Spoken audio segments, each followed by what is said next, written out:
Oke, hari ini kita akan membahas sedikit soal reaksi alergi ya. Saya mungkin membahas soal reaksi alergi secara keseluruhan terlebih dahulu. Lihat dulu ya. Suara saya jelas ya, terdengar ya?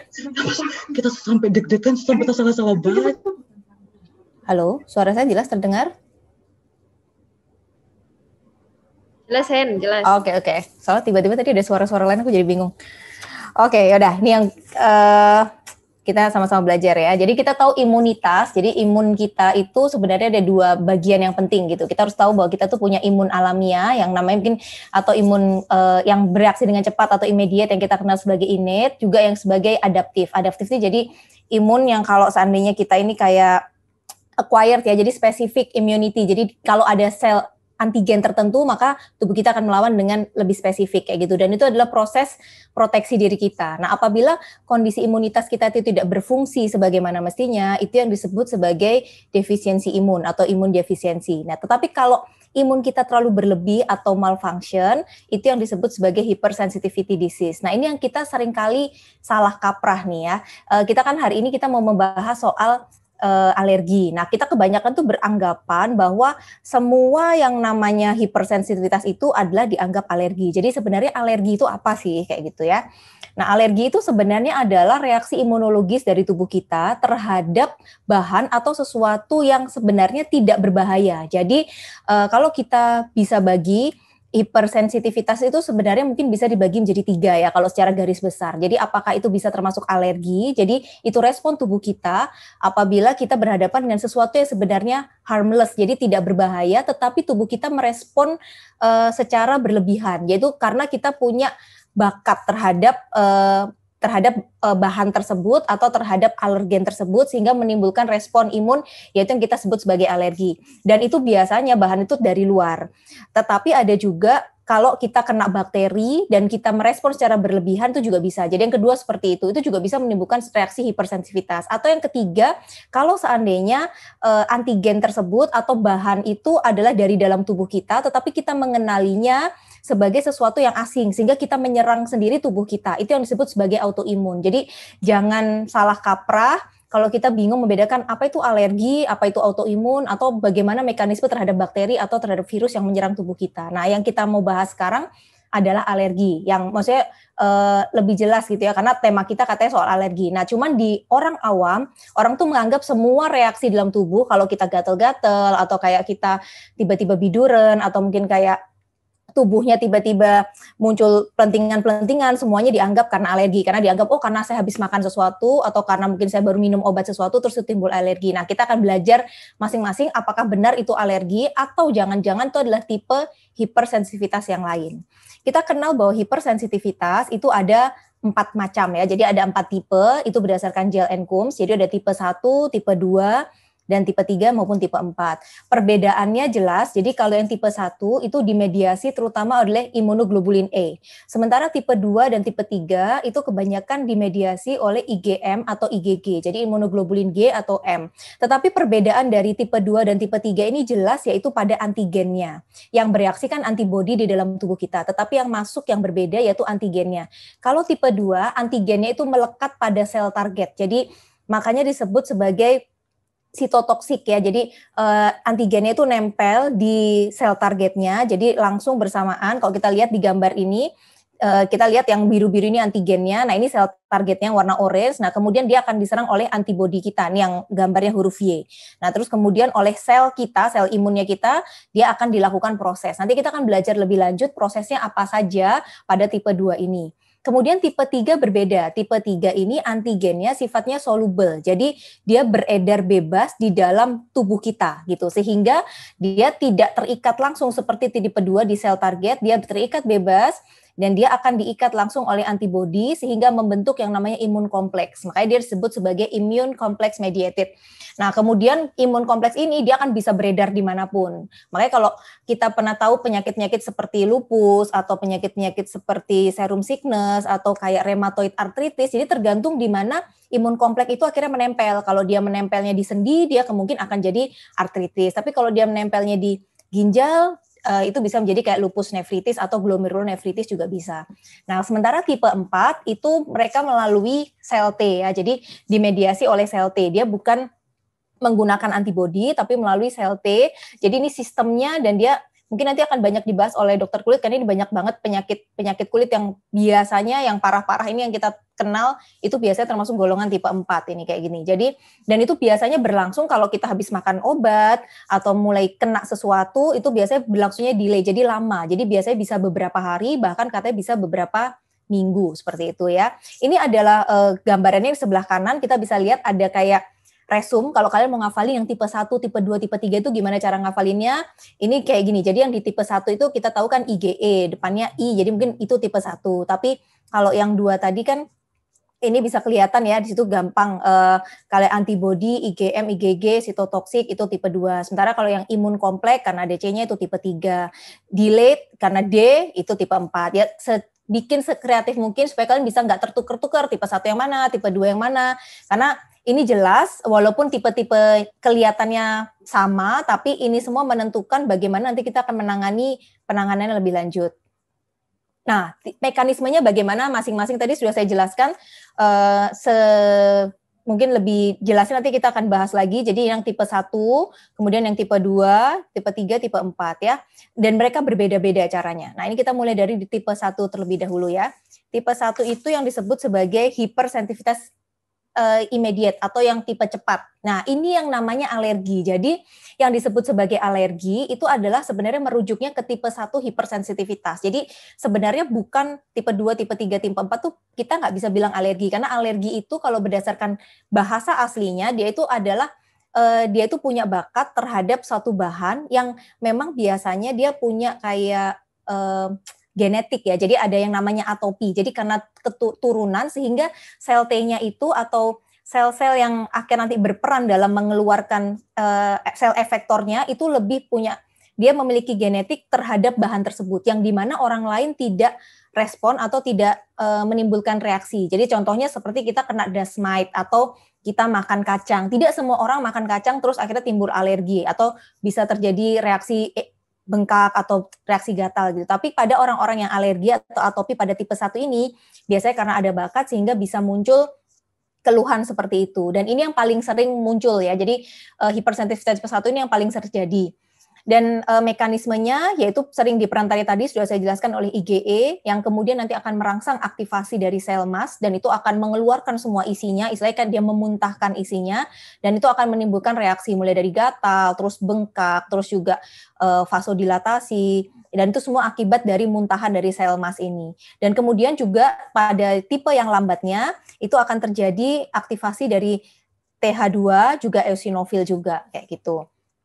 Nah ini gambarannya mungkin lebih jelas. Jadi kita melihat kalau seseorang itu alergen itu adalah bahan asing, jadi di luar yang kemudian masuk ke dalam tubuh kita, yang kita itu sensitif terhadap itu yang disebut sebagai alergen ya. Jadi substance yang kita bereaksi terhadapnya itu adalah yang namanya alergen. Nah ketika alergen itu masuk dalam tubuh kita, maka dia akan ditangkap oleh APC, yaitu antigen presenting cell. Antigen presenting cell ini bisa B cell, bisa sel B ataupun juga bisa makrofag ataupun bisa dendritic cell, ada banyak macam. Nah, ketika ditangkap, kemudian dia memiliki sinyal-sinyal yaitu kostimulator dan dia akan berikatan nih dengan CD4 ya. Jadi dari CD4-nya dia akan berikatan dan ketika dia berikatan ini awalnya adalah sel T ini masih innate. Jadi adalah sel yang akan menangkap. Jadi kayak ketika antibodinya ketika dia berikatan dengan itu sel T-nya itu masih innate. Nah, kemudian sel T-nya itu akan berubah menjadi sel TH2 oleh karena rangsangan dari lingkungannya.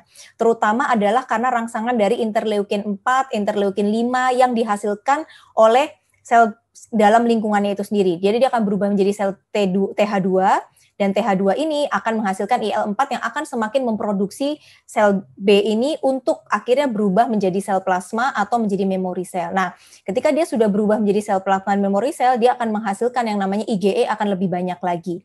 Pada reaksi awal, ini kan butuh proses nih, pengenalan seperti ini butuh proses ya, jadi kenalan, gandengannya antara dua sel ini butuh proses, sehingga tidak akan langsung terjadi reaksi alergi yang berlebihan. Makanya kenapa ketika banyak orang yang, saya dulu makan udah nggak kenapa-kenapa, sekarang kok saya jadi gatel-gatel ya, sekarang kok saya jadi bentol-bentol. Nah itu karena dulu masih proses mengenal. Nah sekarang IgE-nya sudah banyak. Nah IgE-nya ini sudah nempel banyak, yang terus akhirnya IgE ini akan menempel di mast cell. Yang kemarin itu sebelumnya belum nempel kan, jadi dia masih pengenalan. Nah sekarang IgE-nya ini nempel ke mast cell, sehingga ketika exposure yang kedua, ketiga, ketika paparan yang selanjutnya, si antigennya itu sudah nggak perlu kenalan lagi. Antigennya ini sudah bisa langsung nanti nempel yang ini ya, yang hijau yang di tengah ini, dia akan bisa langsung nempel ke mast cell, sehingga mast cell-nya ini akan langsung memuntahkan atau dia akan menghasilkan produk-produknya itu yang akan menimbulkan banyak efek kayak gitu. Nah itu sekilas seperti itu. Mungkin berikutnya, nah ini yang kita akan lebih jelas. Nah di sini kita jelas ya, ketika mast cell-nya aktif, dia akan mengeluarkan seperti histamin, kemudian lipid mediator, terus sitokain, terus juga enzimnya seperti triptase. Nanti kita akan bahas sedikit soal triptase, karena ini adalah salah satu pemeriksaan untuk kita mau tahu apakah orang ini benar anafilaksis atau benar kena reaksi alergi yang tipe 1 atau tidak, kayak gitu. Nah ini kemudian dia akan menghasilkan efek-efeknya seperti vasodilatasi, sehingga orangnya kan bengkak-bengkak ya. Terus kemudian juga akan ada vascular leak, jadi kayak permeabilitasnya karena meningkat juga. Orangnya sesak karena bronkokonstriksi. Terus kemudian salah satu gejala dari tipe 1 itu juga orangnya bisa diare atau kram biasanya karena intestinal dari hypermotility-nya juga. Terus kemudian ada kerusakan jaringan. Nah, salah satu aktivasi dari sel mast ini juga karena dia mengaktifasi, dia juga menghasilkan yang tadi ya, TH2 itu juga menghasilkan interleukin 5 yang tadi. Nah, salah satu efeknya dia juga merangsang penarikan eosinofil. Jadi eosinofil itu dibawa semua ke jaringan. Ini yang akhirnya menyebabkan fase dari alerginya itu menjadi bisa muncul lagi padahal kita sudah menangani gitu ya. Jadi eosinofilnya ini muncul dan dia bisa menyebabkan juga efek-efek yang lain, kerusakan jaringan yang jauh lebih besar. Nah ini yang tabel yang atau kurva yang di kanan kita lihat ya. Jadi kalau ada pasien kena alergen, terus kemudian dia terjadi respon alerginya, terus kita tangani, ini biasanya kan langsung muncul nih gejala alerginya dalam 30-60 menit yang pertama. Tetapi kemudian setelah kita kasih obat dia akan membaik. Nah cuman kadang-kadang kita heran, setelah 12 jam atau dalam 24 jam kadang-kadang gejalanya muncul lagi. Padahal kita nggak makan atau meminum obat yang sama kayak gitu. Jadi kita berpikir, loh ini kenapa ya kok tiba-tiba muncul lagi. Jadi ada yang namanya delayed reaction. Ini adalah akibat dari efektor sel-sel atau zat-zat yang dikeluarkan, zat mediator yang dikeluarkan oleh mast cell, ataupun juga efek dari eosinofilnya. Jadi ketika tadi si mast cell-nya aktif, dia kan juga memanggil teman-temannya, dia memanggil eosinofil, dia memanggil si neutrofil, dia memanggil semuanya, dan mereka ini datangnya lebih lambat gitu. Jadi kenapa ketika ininya udah bisa diatasi, yang respon dari mast cell-nya udah bisa diatasi, tapi karena ini eosinofil baru datang dan dia juga memunculkan, sehingga kita harus hati-hati jangan sampai terjadi delayed reaction. Jadi kenapa pasien yang kalau datang dengan anafilaksis atau datang dengan reaksi gatal-gatal itu kadang-kadang kita perlu observasi sampai 24 jam karena yang dikhawatirkan adalah terjadi delayed reaction ini kayak gitu ya. Jadi obatnya harus lebih tepat lagi seperti itu. Nah, terus itu sekilas soal tipe 1. Nah, tipe 2-nya itu kita tahu sebagai sitotoksik hipersensitivitas dan itu melibatkan tadi kita tahu antibodinya adalah IgM maupun IgG. IgE tidak terlibat dalam tipe 2 ini dan dia ini kerjanya adalah langsung. Jadi yang tadi saya bilang tadi di gambar, tadi kalau kita ingat, itu adalah ada sel target yang sudah memiliki antigen di atasnya, terus ada antibodi kita yang mengenali, sehingga dia akan memanggil sel-sel yang lain, yaitu sel yang akan memakan dari sel target itu untuk melakukan proses perusakan. Nah, mekanismenya ada 3 macam. Di sini yaitu opsonisasi dan fagositosis, kemudian juga bisa melibatkan komplement, yaitu reaksi kaskade dari komplement, ataupun juga karena antibody mediated cellular dysfunction. Berikutnya kita akan jelaskan satu-satu ya. Nah ini yang pertama, mungkin agak bulat ya memangan ya, tapi nanti kalau saya kecepatan atau mungkin bingung, nggak apa-apa tanya aja, karena ini agak sedikit rumit, tapi sebenarnya ya agak sedikit berhayal sedikit lah, tapi sebenarnya gampang kok kalau kita bisa pahami dengan enak ya. Jadi kalau yang proses pertama itu adalah opsonisasi sama fagositosis. Yang disebut opsonisasi adalah di mana sel target yang tadi memiliki antigen itu dikenali oleh si antibodi. Jadi ketika tadi kalian lihat di gambar A, ini ada antibodi yang huruf Y ini, dia nempel ke si antigen, dia mengenali antigennya, kemudian bukan cuma satu, tapi dua juga dan ada banyak. Nah ini yang namanya opsonisasi. Jadi dia seperti mengenali si antigennya, kemudian menempel dan akhirnya menyebabkan dia untuk memanggil teman-temannya atau memanggil sel fagosit. Jadi untuk memakan. Jadi nanti akhirnya setelah dikenali, kemudian reseptor, kita tahu antibodi itu ada bagian yang konstan ya, Fc reseptornya ini.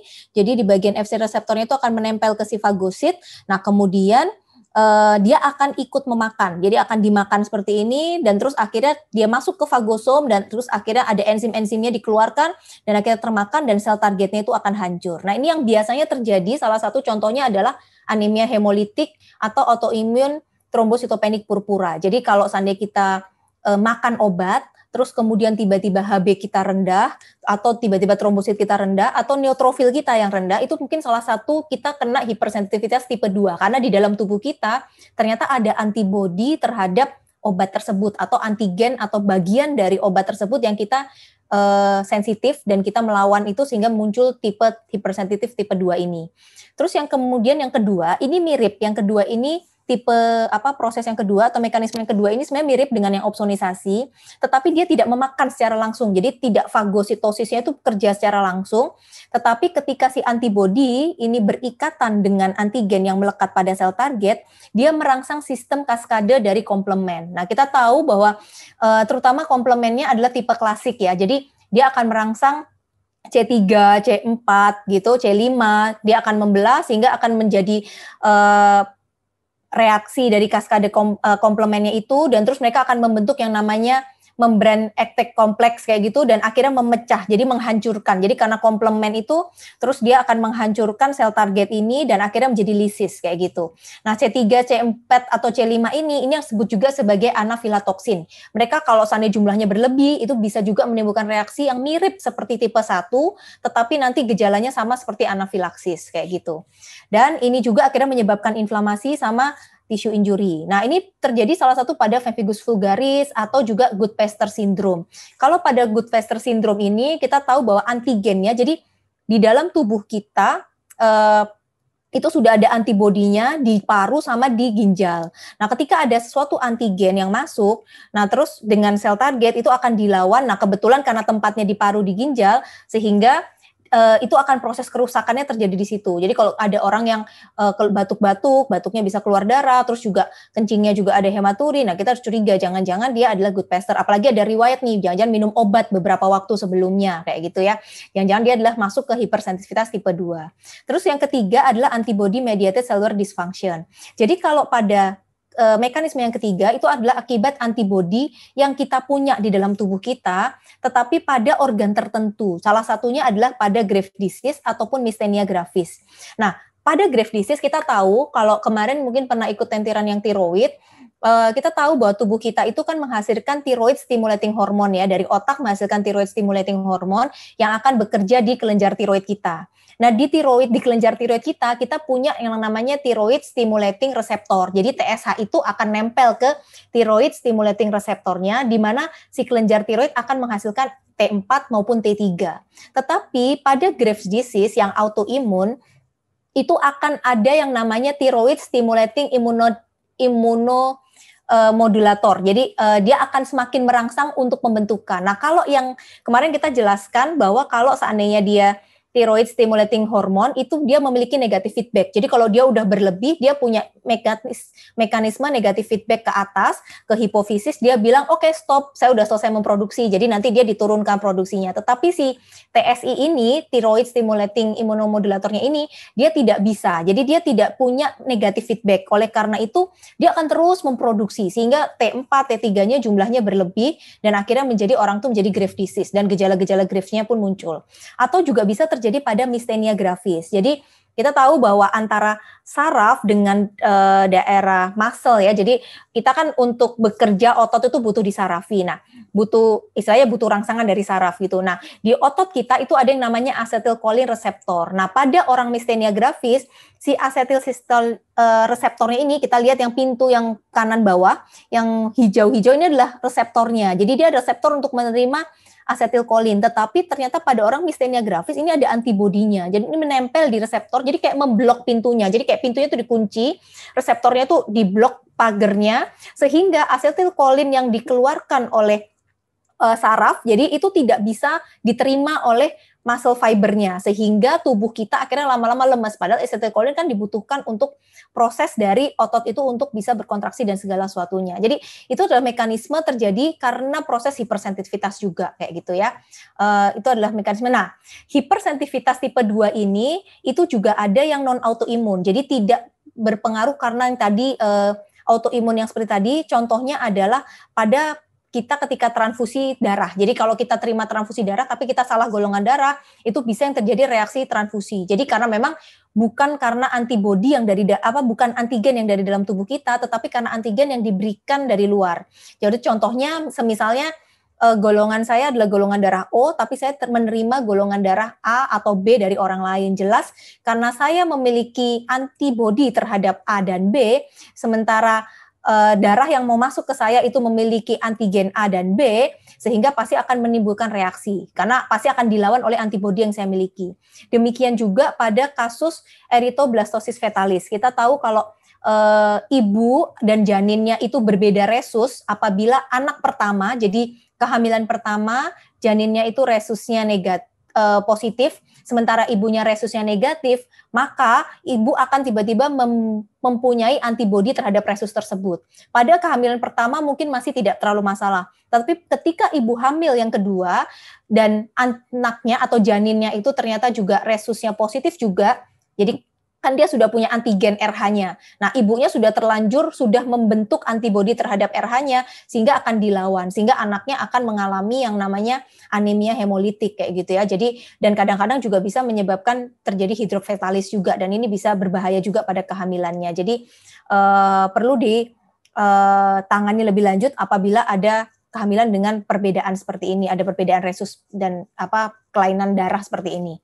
Oke, ini yang imunitas yang kedua ya. Nah, yang hipersensitivitas yang ketiga, ini dikenal sebagai imun kompleks. Tadi saya jelaskan bahwa antigennya itu sifatnya soluble, jadi dia bisa bergerak bebas. Nah, di mana dia menempel, disitulah organ yang akan terlibat dan situ yang akan kena. Jadi contohnya kayak serum sickness, atau misalkan pada SLE, atau pada lupus nephritis kalau kenanya di ginjal, atau pada aspergillosis, atau pada sendi-sendi kayak rheumatoid arthritis, ataupun yang lainnya. Nah, biasanya salah satu yang gejala seperti vaskulitis ini juga bisa diakibatkan karena imun kompleks seperti ini. Jadi kita lihat ya tadi gambarnya ini kayak kita membentuk, jadi ini si merah-merah ini antigennya diikat sama antibodinya, terus kayak mereka bikin kompleks sendiri. Nah, ini bisa jalan-jalan. Nah, di mana dia menempel, disitulah dia akan bereaksi. Kalau dia menempelnya di endotel, sehingga akan bisa terjadi vaskulitis kayak gitu. Jadi sehingga perlu segera ditangani ya. Kalau enggak nanti bisa menimbulkan efek yang berat dan juga bisa mengakibatkan kerusakan jaringan pada tempat-tempat yang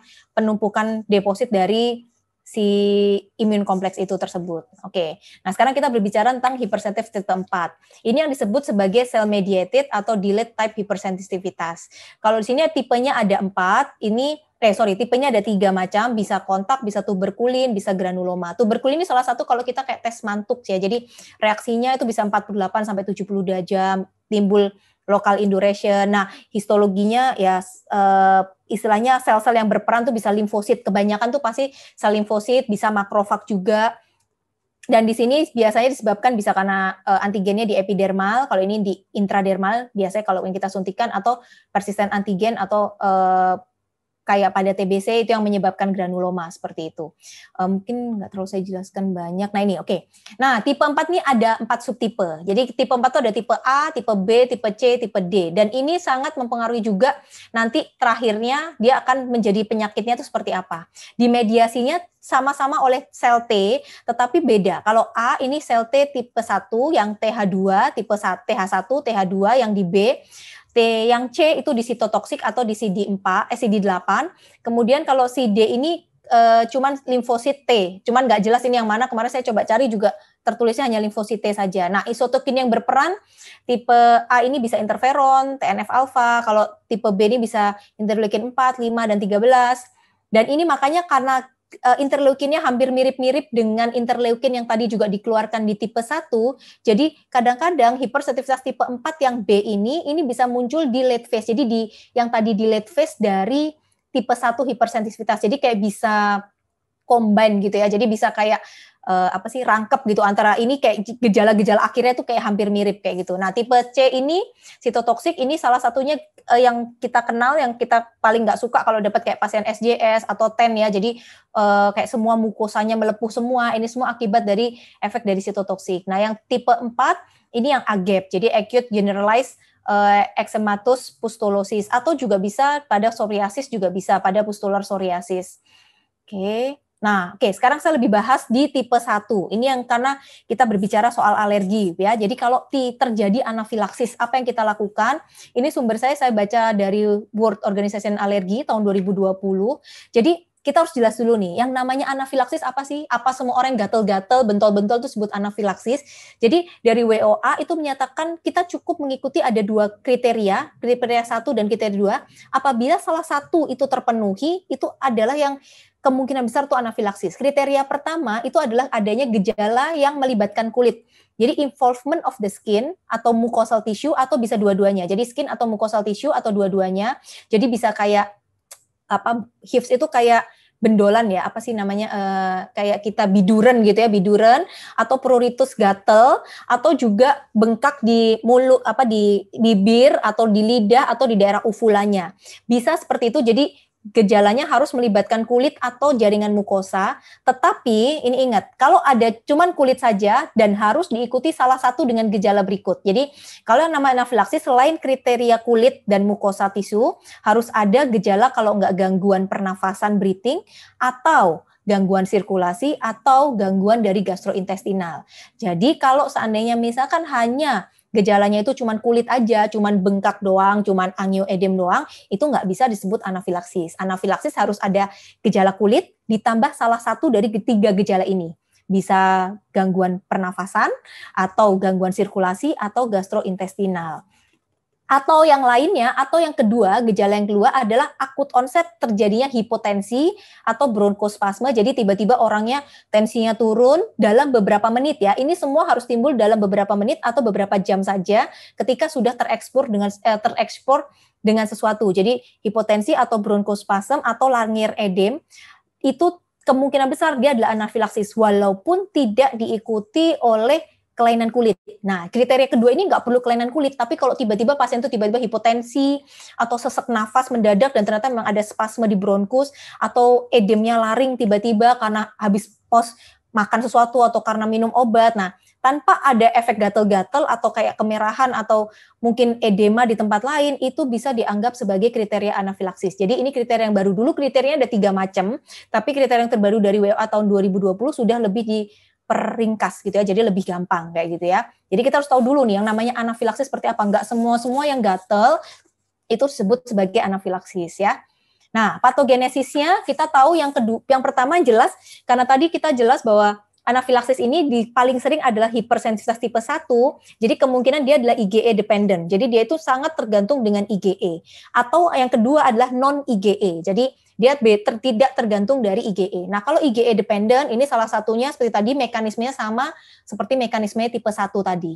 Jadi muntahan dari mast cell, muntahan dari si eosinofil itu membuat efek yang berat dan terjadi pada jaringan-jaringan yang tadi di kulit, di perut, kemudian di kardiovaskuler dan segala sesuatunya, sehingga menyebabkan gangguan dan gejala yang sama atau yang gejala yang memenuhi kriteria dari anafilaksis.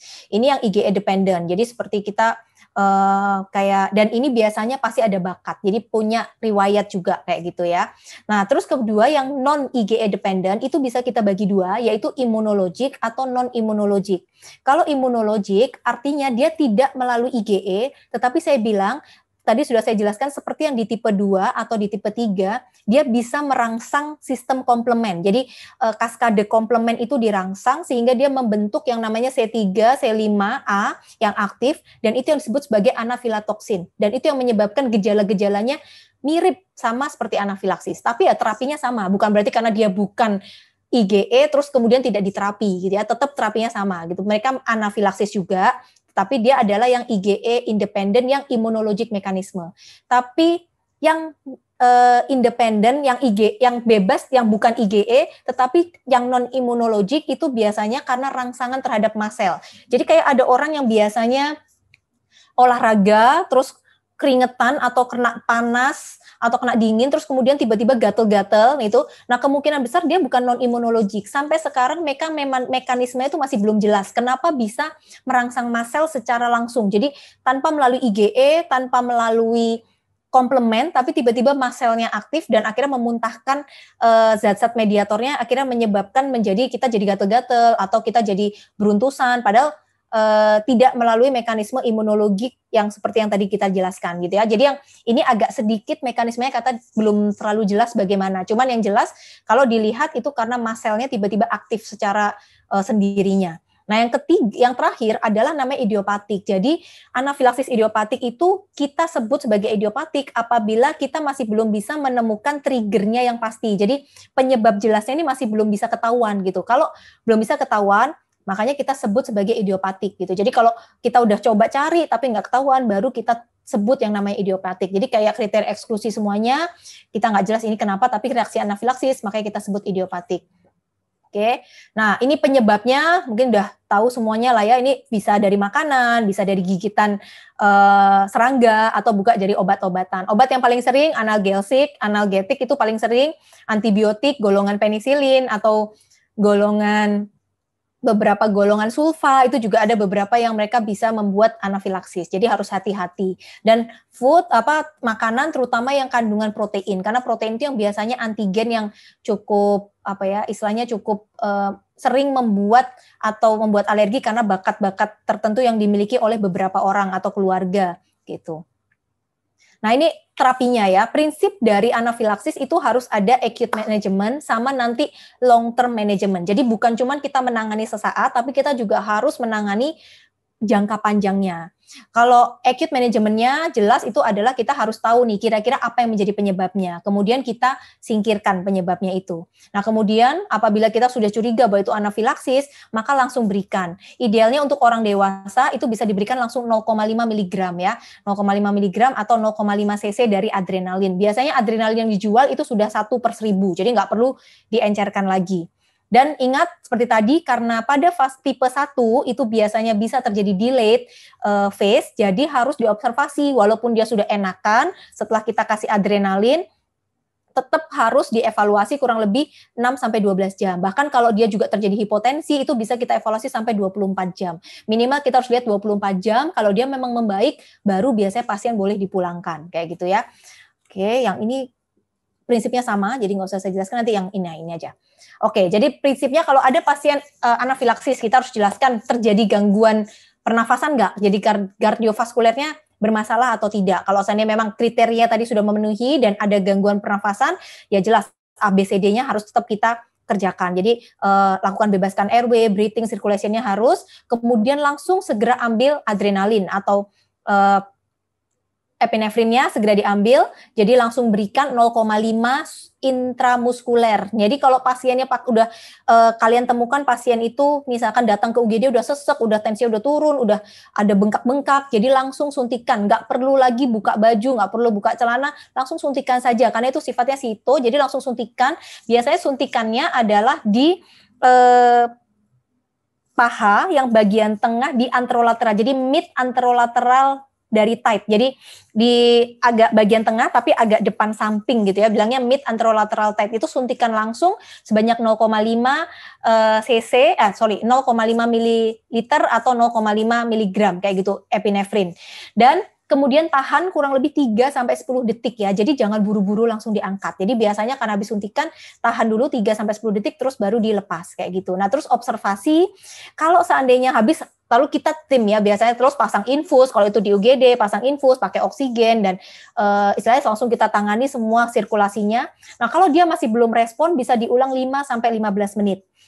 Tiap 5-15 menit. Nah, kalau seandainya masih belum respon, itu boleh kita berikan yang namanya infus adrenalin. Tapi hati-hati, kalau kita sudah mau memberikan infus adrenalin, itu harus dimonitor dengan ECG. Jadi harus monitor karena kita harus tahu juga kardiaknya. Jangan sampai nanti terus dia menjadi takikardi atau menjadi SVT akibat kita memberikan adrenalin yang terlalu berlebihan. Jadi harus dievaluasi pemberiannya itu nanti bisa diberikan dengan dosis 1 ml yang diencerkan dalam 30 atau 100 cc NaCl dan dengan kecepatan boleh sampai 30 sampai 100 mili itu dalam per jam dan nanti kita titrasi, kita evaluasi tiap 5 atau 15 menit kita titrasi sehingga kita lihat dia sudah respon atau belum gitu. Dia nafasnya sudah membaik. Yang kita lihat nafas ya, bukan bengkak-bengkaknya ya. Jadi yang kita lihat yang membahayakan nafasnya membaik, laring edemnya dia udah bisa tensinya udah mulai naik. Nah, itu kita harus evaluasi lebih lanjut kayak gitu. Jadi prinsipnya seperti itu. Kemudian tangani kalau tahu penyebabnya harus segera dicatat dan harus segera dievaluasi lebih lanjut. Kira-kira dia juga punya asma. Kalau ada asma boleh dikasih beta agonis, juga kadang-kadang bisa diberikan terapi yang lain. Antihistamin ada tempat untuk mengurangi reaksi dari kulitnya biasanya. Jadi untuk mengurangi gatal, untuk mengurangi bengkak kayak edemnya yang benjolannya itu juga bisa kayak gitu. Dan juga kortikosteroid juga ada tempat. Kortikosteroid boleh diberikan, boleh menggunakan Dexa, boleh menggunakan metilprednisolon sesuai dengan yang ada. Fungsinya adalah untuk mencegah terjadinya delay tadi. Karena kita tahu bahwa tadi ketika si TH2 merangsang mast cell aktif, kemudian dia juga merangsang eosinofil datangnya lebih lambat. Dan dia juga kadang-kadang membawa teman-temannya, bisa neutrofil, bisa sel-sel yang lain. Dan itu bisa datangnya lebih lambat sehingga tetap kita perlu kasih kortikosteroid untuk mengurangi proses inflamasi yang berkelanjutan. Dan kemudian observasi minimal tadi 6-12 jam. Kalau pasien sudah sempat ada hipotensi, lebih baik diobservasi sampai minimal 24 jam ya. Oke, nah ini adalah tadi yang saya jelaskan triptase. Salah satu yang dihasilkan enzim dihasilkan oleh mast cell itu adalah triptase. Jadi kalau kita mau agak bingung nih, ini benar nggak ya anafilaksis, tapi kita tetap tangani. Jadi anggap saja kalau tadi kriteria tadi dua kriteria tadi gejala adalah high likely itu adalah anafilaksis, kita boleh terapi adrenalin. Tapi kalau kita masih ragu-ragu, nah setelah tertangani kita boleh nih, ini mau kita iseng gitu ya, mau coba tahu gitu. Oke, saya mau tahu triptase gitu, mau tahu ya boleh gitu. Cuman sebenarnya ini kan nggak, kalau di rumah sakit jarang banget ya kita periksakan, maksudnya biasanya untuk lebih ke arah karena pendidikan atau kita mau evaluasi benar-benar anafilaksis atau enggak. Nah, kita mau lihat triptasenya. Triptase ini adalah enzim yang dihasilkan oleh si mast cell gitu. Jadi dia akan meningkat 15 sampai 3 jam setelah kejadian itu dan kita boleh dan dia akan bisa bertahan selama beberapa waktu gitu ya. Jadi kalau seandainya kita udah tangani, kita bisa ambil itu kurang lebih 24 jam setelah gejalanya membaik. Nah, biasanya kita akan lihat kalau triptasenya itu akan meningkat terus dalam 24 jam dia akan semakin turun. Nah, itu bisa kita melihat bahwa ternyata kemarin memang keceluhannya ini akibat karena reaksi dari mast cell yang terlalu berlebihan atau efek dari aktivitas dari mast cell yang terlalu berlebihan seperti itu ya. Jadi tapi ini nggak urgent, tapi tetap yang penting adalah bagaimana penanganannya. Jangan terlalu pikirkan nanti triptasenya harus kita cek atau enggak, ini bukan sesuatu yang sangat diperlukan kayak gitu ya, hanya untuk mensupport diagnosis gitu. Kalaupun dia normal juga bukan berarti itu bukan anafilaksis gitu. Jadi bisa saja dia masih normal tapi ternyata anafilaksis. Jadi bukan golden standard satu-satunya bahwa kita harus cek triptase nih kalau seandainya ada anafilaksis. Yang penting tadi klinisnya memenuhi syarat, kita sudah memenuhi tadi kriteria diagnosisnya, tangani saja seperti itu bukan kesalahan kayak gitu ya. Jadi nggak perlu nunggu triptasenya seperti apa. Oke, nah ini yang tadi saya sebut, selain acute management, kita juga harus melakukan yang namanya long term management. Nah, long term ini adalah ketika pasien itu sudah sembuh, apa sih yang harus kita bekali kayak gitu ya? Apa udah dipulangin enggak gitu ya. Jadi kalau di luar itu kita harus yang kasih namanya EAI ya, jadi epinephrine auto injection. Jadi kayak pulpen, kayak model insulin, tapi isinya itu epinefrin. Jadi dia harus bawa itu. Sekalinya pasien itu sudah terkena anafilaksis, dia harus bawa itu kayak senjata perangnya dia. Karena kalau sewaktu-waktu dia serangan, dia sudah tahu dia harus menyuntikkan dirinya kayak gitu. Dan kemudian dia juga harus membuat catatan. Jadi biasanya pada pasien-pasien anafilaksis dia selain bawa si alat suntiknya, dia sudah ada catatan di dalam kayak dompet atau di dalam identitasnya dia, catatan bahwa dia itu apa yang harus dilakukan kalau terjadi serangan. Misalkan dia dalam kondisi nggak sadar dan orang lain menemukan. Jadi orang itu akan tahu, oh obat ini atau suntikan ini harus saya pakai untuk menolong orang ini, jadi disuntikan di mana, berapa banyak. Nah, itu ada catatannya gitu. Itu biasanya seperti itu. Terus yang kedua, tadi setelah tahu, kalau seandainya tadi kita masih belum tahu ini penyebabnya apa, harus dilakukan evaluasi. Jadi bisa dilakukan skin test atau pemeriksaan yang lainnya dan kita harus evaluasi kira-kira penyebabnya apa. Karena kita harus tahu penyebabnya apa. Kalau misalkan obat tertentu atau makanan tertentu ya kita harus hindari makanan itu. Jadi nggak bisa kita coba-coba lagi dan jangan sekali-kali berani mencoba kalau sudah pernah kena anafilaksis karena bisa kemungkinan serangan kedua atau yang kejadian berikutnya juga pasti akan terjadi kayak gitu ya.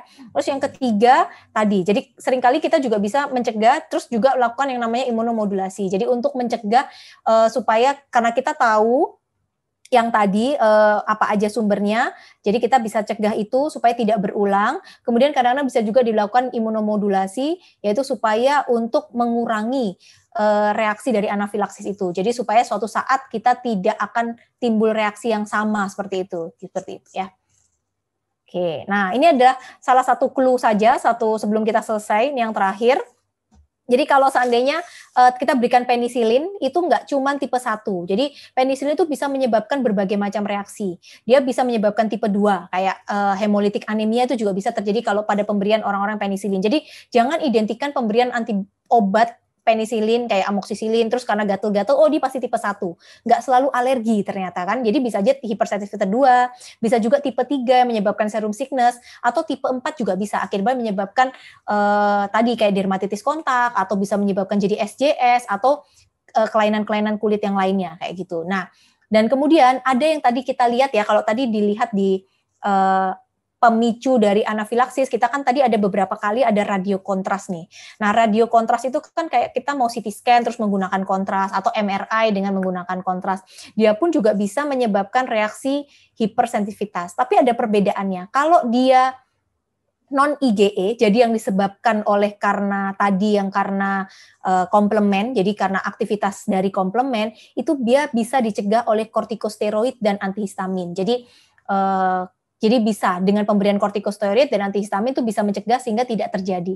Tetapi kalau ini benar-benar murni karena IgE, ternyata tidak bisa diblok oleh kortikosteroid. Jadi jangan heran karena ada beberapa kasus yang udah dikasih steroid nih sebelum pemberian kontras, tapi kok anafilaksisnya muncul. Mungkin dia adalah IgE mediated. Jadi dia nggak bisa dicegah oleh kortikosteroid karena memang tadi tempatnya kortikosteroid bukan untuk pencegahan dari IgE karena kan bakat ya. Jadi karena mast cell-nya sendiri udah siap, dia sudah menampung dengan antibodi IgE-nya yang sudah siap sehingga ketika ada radiokontras yang masuk langsung diterima dan sel mast-nya langsung mengeluarkan mediator-mediator yang menyebabkan terjadinya proses anafilaksis seperti itu. Oke, saya sih ini aja yang saya jelaskan. Nanti mungkin disambung sama Dokter Marina. Terima kasih. Nanti mungkin ada pertanyaan, silahkan saya akan coba menjawab. Ini ada beberapa, kalau mau buka websitenya boleh, ini beberapa yang tadi saya sumber-sumber yang saya baca sebelum ini ya. Maksudnya bahan-bahan yang tadi, gambar-gambar itu semua ada di sini semua. Oke, thank you. Silahkan.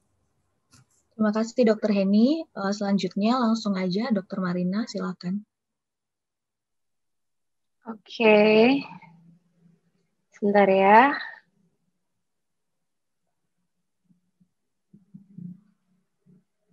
Jelas ya? Jelas, Dok. Jelas ya? Oke. Selamat malam semuanya. Semoga masih semangat ya untuk mendengarkan sharing pengetahuan saya pada malam hari ini. Terima kasih kesempatannya. Internet is fun. Saya bisa berbagi tentang how to manage, bagaimana cara menangani alergi berat di bidang dermatologi, bidang saya tentunya ya. Bagaimana kita bisa manage kalau kita tidak bisa mendiagnosis. Jadi sedikit banyak saya akan menjelaskan bagaimana cara mendiagnosis. Pertama kita harus tahu dulu alergi. Di sini saya lebih ke alergi obat ya. Karena yang severe itu alergi obat biasanya di sini. Nah, ini dari praktek sendiri kita bisa mendapatkan alergi itu sekitar 2-5% yang dapat apa namanya, mengancam nyawa 0,2% pasien. Terus kalau misalnya dalam rawat inap bisa 0,2 sampai 5,9, selama rawat inap 6,4 sampai 22,5, dan kematiannya bisa 0,2 sampai 2,3%. Nah, apa artinya dalam 1.000 pasien kita mungkin saja mendapatkan 20 hingga 200 adverse drug reaction dan 2 sampai 20 yang bisa menyebabkan kematian. Nah, apa sih alergi obat? Alergi obat itu merupakan suatu alergi yang terjadi karena setelah menggunakan obat tapi dengan dosis yang tepat dengan indikasi yang tepat ya. Itu ada yang predictable dan unpredictable. Yang predictable itu tentu saja sesuai dengan aktivitas farmakologi dan juga tergantung pada dosisnya dan bisa terjadi pada semuanya. Nah, kalau unpredictable itu dia sama sekali tidak terprediksi ya. Jadi dia dimediasi oleh sistem imun dan reaksi idiosinkrasi dan alergi reaksi. Ini semua bisa kalau misalnya predictable itu seperti misalnya kita mengkonsumsi CTM gitu, kita akan ngantuk dan sebagainya. Kalau unpredictable kita tidak bisa memprediksi hal tersebut. Nah, ini saya di sini berusaha semoga yang mendengarkan sudah bisa setelah mendengarkan kuliah saya bisa mengaplikasikan langsung dan bisa membantu dalam praktek sehari-hari. Nah, sebenarnya kalau alergi obat di sini di kulit dibagi menjadi 4 besar. Yaitu yang pertama DRESS, sudah dibahas tadi sama Dr. Heni sebelumnya. Lalu SJS, Stevens-Johnson Syndrome atau Toxic Epidermal Necrolysis, AJEP, Acute Generalized Pustular Exanthematous, lalu erythrodermy. Mari kita mulai dari yang pertama, yaitu DRESS. Nah, yang paling penting di sini adalah kalau misalnya kita dalam menangani suatu alergi obat, kita harus bisa mendiagnosis, kan nomor 1 adalah menyetop obatnya. Nah, bagi teman sejawat sekalian ini harus tahu ya, karena ini delayed hypersensitivity, jadi terlambat, ternyata konsumsi obatnya itu 2-6 minggu dari pertama kali dia mengkonsumsi. Nah, masalahnya kita sebagai dokter tuh punya sebagai penentu keputusan si pasien ini sebenarnya alergi yang mana, obat mana sih sebenarnya yang harus kita hentikan. Jadi kita harus tahu anamnesis yang tepat sekali, obat apa saja yang dikonsumsi selama 4 minggu atau selama 2 bulan ke belakang gitu ya. Jadi obat apa yang menyebabkan alergi. Itu yang paling penting karena beberapa dokter yang merasa ternyata ini bukan alergi, bukan karena dari dulu nggak apa-apa kan, baru sekarang kan, bukan yang itu. Jadi kita harus lebih jeli untuk memutuskan alergi obat mana yang menyebabkan dia bisa alergi. Semuanya dari keempat-empatnya ada demam ya. Tapi kalau DRESS kita semua saya yakin penyakit dalam juga merawat ya. Tapi saya mungkin ada perbedaan, mungkin kita bisa sharing juga ya. Kalau misalnya di kulit kita merasa salah satu patognomonisnya adalah facial edema karena salah satunya mungkin karena ada hipersensitivitas tipe 1 juga ya dari patogenesisnya. Kemudian yang paling khas juga ada pembesaran kelenjar getah bening, tapi yang banyak ya di 2 tempat, misalnya di inguinal sama di ketiak seperti itu ya. Terus ada hepatitis, terus juga ada organ involvement yang lain, ada peningkatan neutrofil, eosinofil, dan kematiannya 10%. Nah, DRESS itu sesuai ICD-10 dia ada 20 L27.0 atau generalized skin eruption. Jadi sebenarnya terms dari nama ini banyak sekali ya. Bisa sesuai namanya, Dawson hypersensitivity syndrome atau mononucleosis-like syndrome atau juga DRESS, ini hanya masalah term saja. Nah, apa yang menjadi faktor resikonya? Yaitu ada genetic factor-nya ya, jadi autosomal dominan. Jadi ada mutasi dari gen yang encoding drug detoxification dari enzim itu menyebabkan meningkatnya reaktif metabolit dan ada human leukocyte antigen yang dapat berinteraksi dengan drug metabolite yang presented to T cell. Dan ada juga katanya itu bisa dari viral reactivation juga, drug interaction, age, dan malignancy. Next-nya gimana ya? Kok nggak bisa?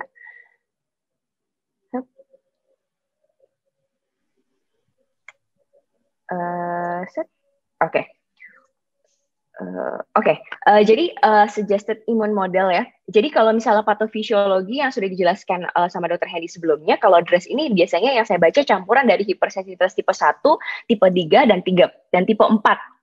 Gitu ya. Jadi ada eosinophil activation, ada viral reactivation, yang ada expansion. Jadi ada tadi kan kita sudah baca ya, ada risk factor-nya, nanti saya jelaskan lebih lanjut. Ada inflamasi dari peningkatan dari TNF alpha, IL-6, interferon gamma, dan IL-5.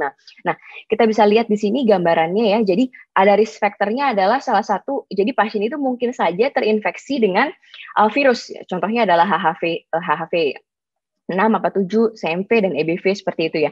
Jadi ada T-cell yang teraktivasi karena virus dan juga karena drug metabolite dari contohnya misalnya dapson ya seperti itu ya. Jadi setelah gabungan dari inflamasi karena akibat si virus dan juga reaktivasi virus dan juga drug metabolite tersebut, terjadi inflamasi yang besar-besaran sehingga terjadi pada perubahan kulitnya, ada disertai dengan demam, limfadenosis, hepatitis, dan eosinofilia, sehingga terjadi inflamasi yang besar-besaran seperti itu. Nah, kita harus tahu ya. Jadi sebenarnya setiap penyakit tuh kita punya obat-obat masing-masing. Nah, kalau DRESS itu biasanya obat-obat yang biasa dikonsumsi sudah berbulan-bulan seperti antikonvulsan, antimikrobial ya. Kalau di kasus saya sering mendapatkan DRESS itu pada pasien dengan mengkonsumsi MDTL, biasanya bulan kedua, bulan ketiga seperti itu. Allopurinol ya, kita juga harus menanyakan anamnesis apakah dia sering minum jamu-jamuan atau tidak, karena jamu-jamu zaman sekarang sudah dicampur dengan berbagai macam obat, salah satunya adalah allopurinol. Terus yang mengkonsumsi antiretroviral atau antihipertensi justru malah obat-obat yang dikonsumsi sehari-hari yang rutin seperti itu. Nah, ini salah satu contoh dari kasus yang pernah saya tangani sendiri ya. Jadi dia baru muncul setelah MDTL kedua ya, dia dengan kusta sudah mendapatkan MDTL, dia baru muncul setelah MDTL yang mau masuk yang ketiga malah. Dia disertai demam, gatal, tapi yang nggak terlalu gatal sih, gatalnya sedang saja, lemas, terus nyeri sendi, terus ada ada facial edema ya, facial edema kalau kita lihat dari ini ada ikterusnya seperti itu. Tapi tidak ada luka pada bibirnya seperti itu. Dan kalau kita periksa ada pembesaran kelenjar getah bening pada ketiak dan inguinal seperti itu. Nah, kalau DRESS ini lebih ke labnya ya, labnya SGOT-SGPT-nya meningkat, terus habis itu ada ikterusnya bilirubin direct yang meningkat, terus ada eosinofiliknya meningkat dan sebagainya. Nah, mendiagnosisnya tentu saja dengan 5 dari 7 kriteria tersebut ya. Jadi justru obatnya yang sudah paparannya sudah lama seperti itu ya. Terus abis itu dari yang paling khas di sini adalah kalau DRESS itu dia itu responnya dia setelah diobati dengan baik dia lambat, jadi nggak langsung baik gitu ya. Jadi prolong clinical symptom, jadi lama banget. Jadi setelah obatnya di stop, kayaknya dia tuh kayak masih inflamasi yang karena tadi expansion dari TM tadi itu. Jadi karena campuran dari itu, jadi dia lama gitu untuk kembali seperti normal, demam dan semuanya ini ya 5 dari 7 JISCAR kriteria. Tentu saja untuk memanage DRESS itu stop alergi obat. Jadi kita harus bisa diagnosis dulu nomor 1 dong untuk bisa memanage ya. Nomor 2 kita harus bisa stop obat mana sih yang kita curigai ya. Karena itu peran kita sekali ya. Apalagi dia misalnya obat yang jangan sampai obat yang kita tidak curigai malah obat yang membuat dia alergi. Tentu saja supportive care, multidisiplin manajemen saya biasa konsultasi pada interna ya, nggak mungkin saya rawat sendiri biasanya, dan tidak memberikan antibiotik atau anti nyeri, dan kalau saya pasti diberikan sistemik kortikosteroid ya, apalagi kalau awal-awal terjadi infeksi seperti itu. Nah, kalau steroidnya terlalu tinggi atau infeksinya terlalu lama, biasanya kita bisa kombinasi dengan yang lain ya. Terus tentu saja setelah beberapa bulan kita harus menegakkan obat apa dia alergi supaya dia bisa melanjutkan terapi rutinnya dia. Prognosisnya 10% dan clinical course itu sangat bervariasi satu dengan yang lainnya ya. Bisa eksaserbasi. Dan prognosisnya jelek kalau eosinofila lebih tinggi, trombositopenia, ada insufisiensi kronik renal, dan juga multiple organ involvement. Ini adalah pasien saya setelah beberapa bulan bisa sembuh sempurna seperti sedia kala. Lalu yang kedua adalah Stevens-Johnson syndrome atau toxic epidermal necrolysis. Itu yang paling beken dari yang saya akan bahas pada hari ini ya. Tapi mungkin Mas Jawad kalau yang nggak biasa ngelihat kulit pasti ngelihatnya pastinya sama aja ya. Tapi kalau kami sangat bisa membedakan. Nah, onset dari eruptionnya bisa 1-3 minggu ya, bukan sesuatu yang lancar karena ini termasuk delayed juga. Terus dia ada demam, dia ada yang paling khasnya, dia ada ini ya, ada epidermal necrosis, jadi ada bulu, ada Nichols sign ya, mungkin kalau ada yang tahu Nichols sign nanti akan saya jelaskan lebih lanjut. Terus ada hepatitis, ada neutrofil rendah, tidak ada eosinofil, dan kematiannya bervariasi sekali 5-35%. Nah itu dari definisinya itu merupakan acute life threatening mucocutaneous reaction, jadi mukosanya terkena, jadi khas dari SJS-10 itu adalah mukosanya terkena, 100% terkena ya.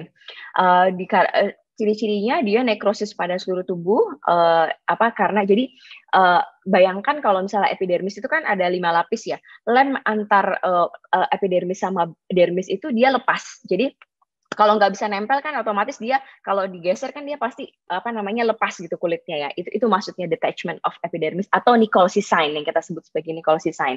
Kita bisa lihat dari histopatologik, terus dibedakan SJS dan 10 hanya dari luasnya saja.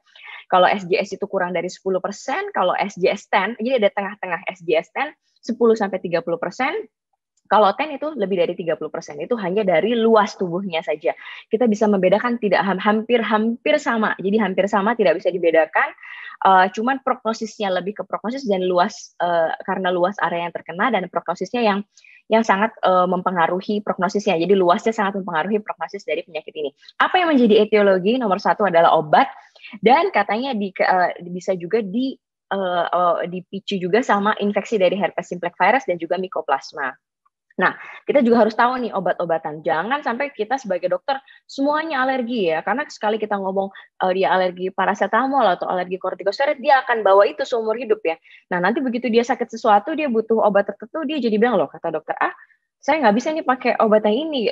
Padahal sama dokter A ini disebutin semua nih, dari 10 obat ya disebutin kamu alergi 10 gitu ya. Jadi kita harus sangat bijak ya untuk memberitahu kepada pasien ini alergi terhadap apa. Karena ada yang high risk, ada yang lower risk. Jadi kita harus mendata semua obat yang dia gunakan, dan kita harus tahu yang kira-kira paling beresiko untuk menyebabkan penyakit ini yang mana gitu. Itu yang paling pentingnya. Apalagi kalau kalian sendiri tidak bisa melakukan drug test ya, drug patch test atau dan sebagainya. Nah, tentu saja gejalanya dari awal itu nggak ada yang spesifik, hanya demam, batuk, nyeri telan gitu, dan matanya kayak pedis karena kan terkena mukosa juga ya pada matanya. Biasanya 1-3 minggu setelah minum obat rutin. Jadi misalnya dia obat antidepresi minum terus, baru muncul setelah 1 minggu minum atau apa. Jadi kadang-kadang kan, loh saya awal-awal nggak apa-apa kok dok, tapi kok tiba-tiba jadi begini. Nah kita harus cerdas memilih obat yang mana gitu ya. Nah yang paling penting adalah mukosa lesi itu muncul 1-3 hari. Nah setelah itu lesinya muncul sangat luas gitu ya. Nah, itu bisa sampai lukanya karena dia mengenai mukosa, dia bisa mengenai GI tract ya, bisa mengenai liver juga, dan respiratory tract-nya juga, komplikasinya bisa kemana-mana ya. Ini adalah histopatologinya ya, kayak yang tadi saya bilang lemnya lepas seperti itu. Nah, ini adalah contohnya. Ini adalah Stevens-Johnson syndrome ya. Kelihatannya ini belum sampai epidermal necrolysis ya. Kita harus cermat. Kenapa? Karena kita lihat di sini ada mucosal involvement. Jadi nomor 1 adalah mucosal involvement. Begitu ada mukosa, kita harus curiga. Nomor 1, ya selain autoimun lainnya ya, pasti kita punya DD ya. Kalau dia ada riwayat alergi obat, kita harus curiga ini ada suatu SJS. Dia belum ada necrolysis epidermal, masih merah-merah aja, morbilliformis. Tapi kita bisa lihat di bibirnya udah crosta hemorrhagic ya. Terus matanya udah merah dan sebagainya ya. Nggak lama, dan yang paling khas juga, dalam mengobati SJS atau TEN, itu sangat cepat responnya, sangat baik, kembali seperti normal, hanya dalam 1 minggu, ya sudah kembali. Beda dengan DRESS yang kemarin.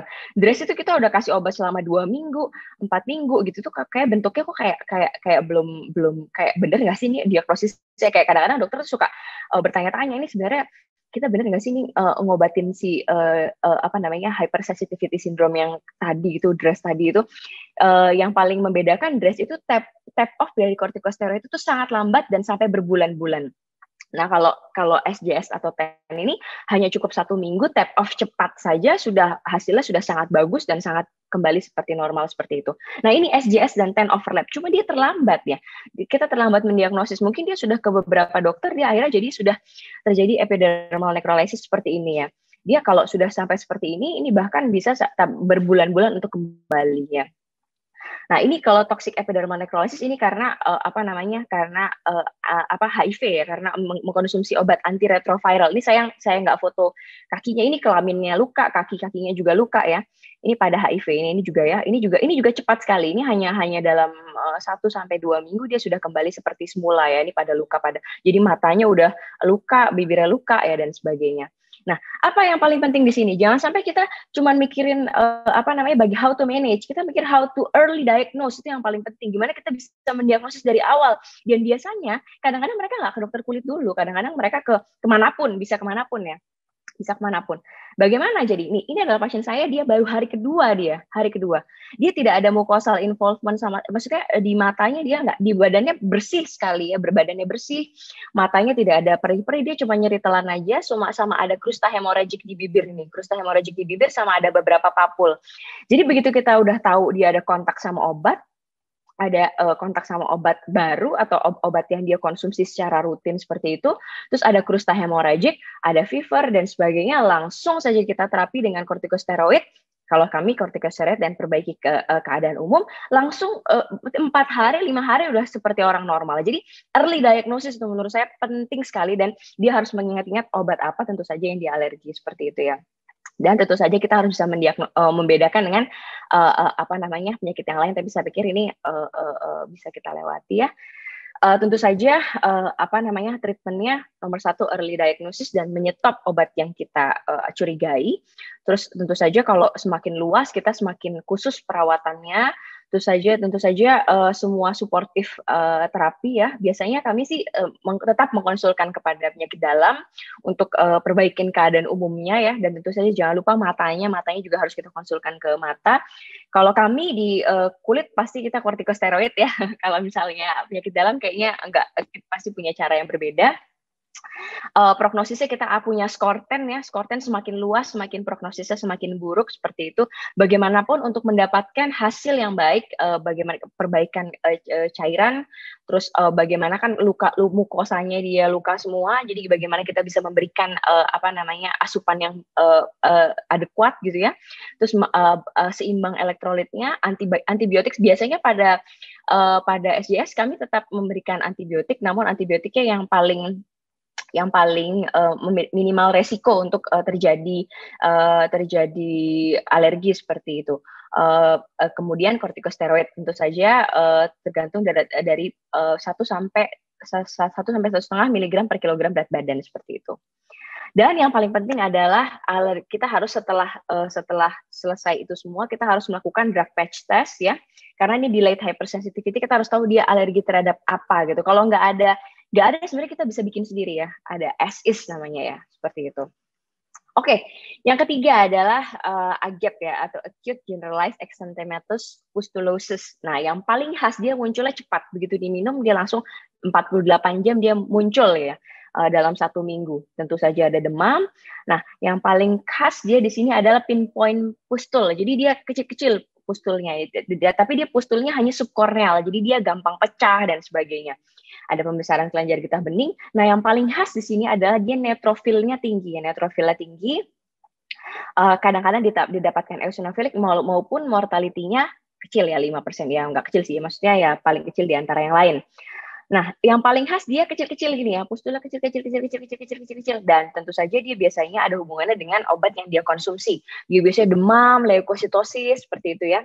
Nah, obat-obatannya juga khas, biasanya penisilin, terus ada antikonvulsan, kemudian juga anti jamur pun bisa, anti hipertensi, anti malarial itu juga bisa semua, laki-laki dan perempuan sama ya. Nah, ini adalah contohnya, ini pasien saya sendiri, terus ada biasanya dia pinpoint pustulnya itu pada lipatan, pada mata, bisa pada seluruh tubuh ya, dia kadang-kadang ada gatelnya juga ya. Terus kadang-kadang kalau dia bergabung menjadi satu, dia bisa jadi kayak positif Nikolsky ya, padahal sih enggak gitu ya. Cuman karena udah menjadi satu, jadi kesannya kayak bisa lepas gitu dari seperti lemnya seperti lepas seperti itu. Dan kadang-kadang dia juga bisa kena mukosa sekitar 20% seperti itu. Biasanya ada demam, tadi udah dijelaskan ya, demam, leukositosis, neutrofila tinggi, ada limfadenopati, biasanya nggak ada hubungannya dengan organ yang lain, tidak terkena. Dari histopatologinya juga ada subkorneal pustulnya seperti itu. Nah, untuk mendiagnosisnya kita bisa lihat pustulnya seperti apa, eritemanya seperti apa, distribusinya seperti apa. Itu bisa dilihat kalau misalnya itu baru kita bisa lihat apakah ini benar AJEB atau tidak.